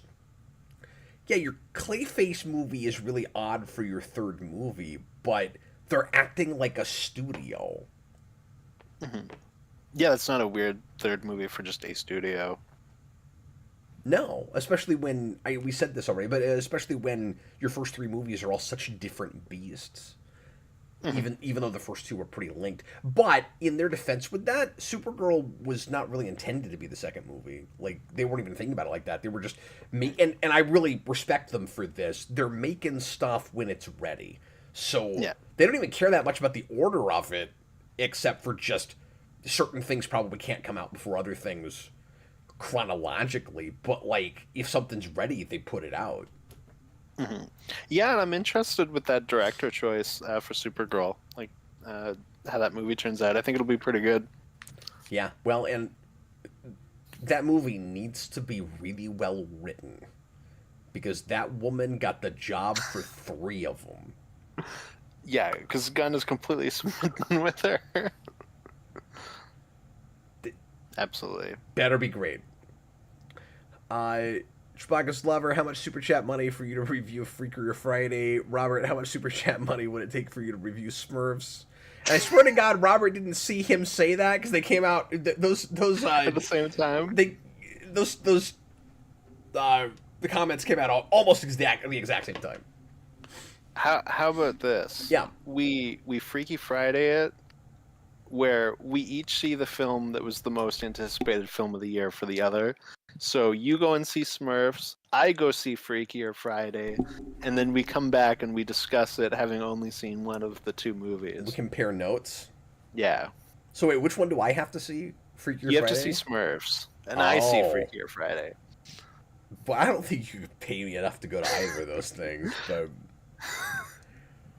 okay, I gotta get going. I ever, but it seems like you have a price with this. It seems like you would do this. No, I'm suggesting it without a price. I'm saying let's just do it. F it, let's do it live. That's amazing. Freakier Friday and Smurfs together, boom. Dude, I haven't even gotten to go to 28 Years Later yet. Mm. And I've been wanting to see that. You can watch it when it comes out to, like, Tubi or whatever. But, like, Smurfs and Freakier Friday? Those are theatrical experiences. Exactly. I'm really bothered by the sheer number of people that are trying to get us to do this. Mm. No, I think it's wonderful. Dude, That's a great idea. No, Jared. I don't know who you are, but no. I draw the friggin' line at that animated Cat in the Hat movie. That looks like the most dreadful thing. Have I ranted to you about the weird thing in that trailer? I don't remember. I don't think so. The Cat in the Hat's like, let me bring out the things, and he opens up his box, and thing 1 falls out, and then thing 3 falls out. Yes. And then we pan, and there's like 18 things, yes. and none of them are thing 2. Well, maybe it's a plot point. Maybe something happened to him. I'm sure it is, but why? And the answer is probably, well, they greenlit Cat in the Hat and a Thing 1 and Thing 2 spin-off, so it probably is some sort of... Yeah, if you don't know about this, Cap, so in 2018, they announced that they were making this Cat in the Hat movie, Thing 1 and Thing 2, and Oh, the Places You'll Go. Oh, you're not kidding. I'm not kidding. This isn't a joke. No. And it's taken them this long to do it. And Abrams is now a producer on Cat in the Hat, meaning one of the only movies that came out of his production deal is a movie that was greenlit like 3 years before he got that production deal. That's amazing. That's insane. Well, and that trailer committed one of the like big cardinal sins, which is the first 30 seconds of that trailer look like what that movie should be. Just like him. I'm starting to remember what it is. Stylistically, it just looks whimsical and fun, and like it does. Okay. Like it's not necessarily going to have 100 fart jokes, and then you get into the actual humor of the movie, and you go, "Oh, it is one of these." So like you tried to dupe me into thinking it might have been a cool, timeless, whimsical movie for kids. You know, like the first 30 seconds of that looked like it could have been the Cat in the Hat version of like Wild Robot or something, and then it goes psych. Cardinal sin. The live action Cat in the Hat will continue to be the best Dr. Seuss full length movie. That's painful. Painful and wonderful.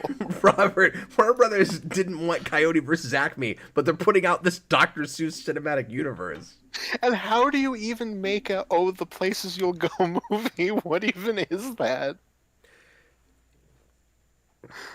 Like, we're struggling to make, like Cat in the Hat and the Grinch and stuff into full-length movies. How do you make Oh, the Places You'll Go? We need to start pitching Dr. Seuss movies. Apparently, it's where the money is. Jared, isn't it not Illumination, even though it looks and sounds like Illumination? Well, that's the thing, is when that trailer started, I was like, I have no idea what studio this is. Like, this could be cool. And then I assumed it was Illumination. And then I was shocked when it wasn't. Because I wasn't really thinking about, like, who has the rights to that right now. Like, mm-hmm.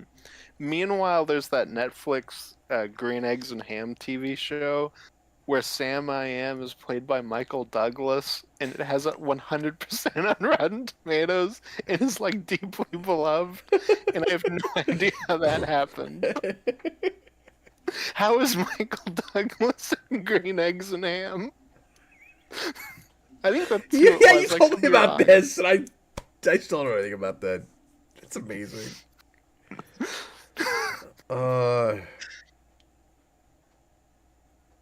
Yeah, Tyler, that's what I was saying. It's like the Cat in the Hat trailer actually looked good until it didn't.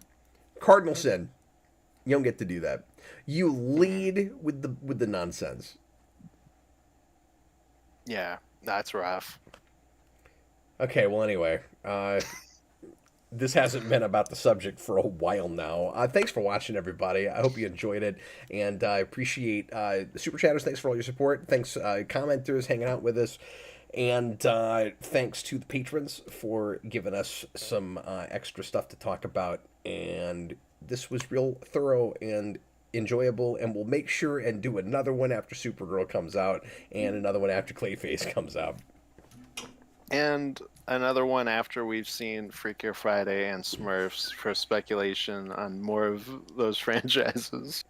And after every episode of Lanterns, we'll make sure and do one. Mm-hmm. After every episode of Peacemaker, but it'll just be me.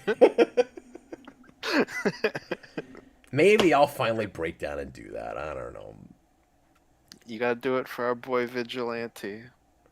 That's the main thing that makes me kind of want to. It's just so not my sensibilities. I don't know. No, of course. I actually had exactly what I was talking about when I said, Gunn should do this, like make things that he knows are good but doesn't like. Like, I recognize that pilot is quite good. Mm-hmm. I just didn't like it. Yeah. You know what I mean? Yeah. No, I mean, that's completely fair. No, I think the thing, Cap, is that you either have to watch all of Peacemaker, both seasons, or Smurfs / Freaky Friday, or I blow up a hospital if you don't pick either. Okay, my favorite thing about that is that you said Smurfs / Freakier Friday like they're related or the same movie. Well, like everyone's saying Smurfs Friday, like they are now connected. They're one. We have gone to thing. a Barbenheimer place with this. No, they're a shared universe, Cap. Nothing surprises me anymore. Okay, I gotta go to bed. Thanks for watching, everybody. We appreciate you, and we'll see you again next week with more stuff here on the channel. I can't talk anymore. Monday night, Fantastic Four. Look for it. Fantastic Four! Fantastic Four! In the meantime, I was Captain Logan. This was Austin, the Day Ghost. Good night, everybody. As Jared says, have a freakier Friday. See ya. Leave. See you later, folks. That was going to be a sentence. I didn't mean it like that, but that's how it came out. You smurfed it up. Bye, everybody.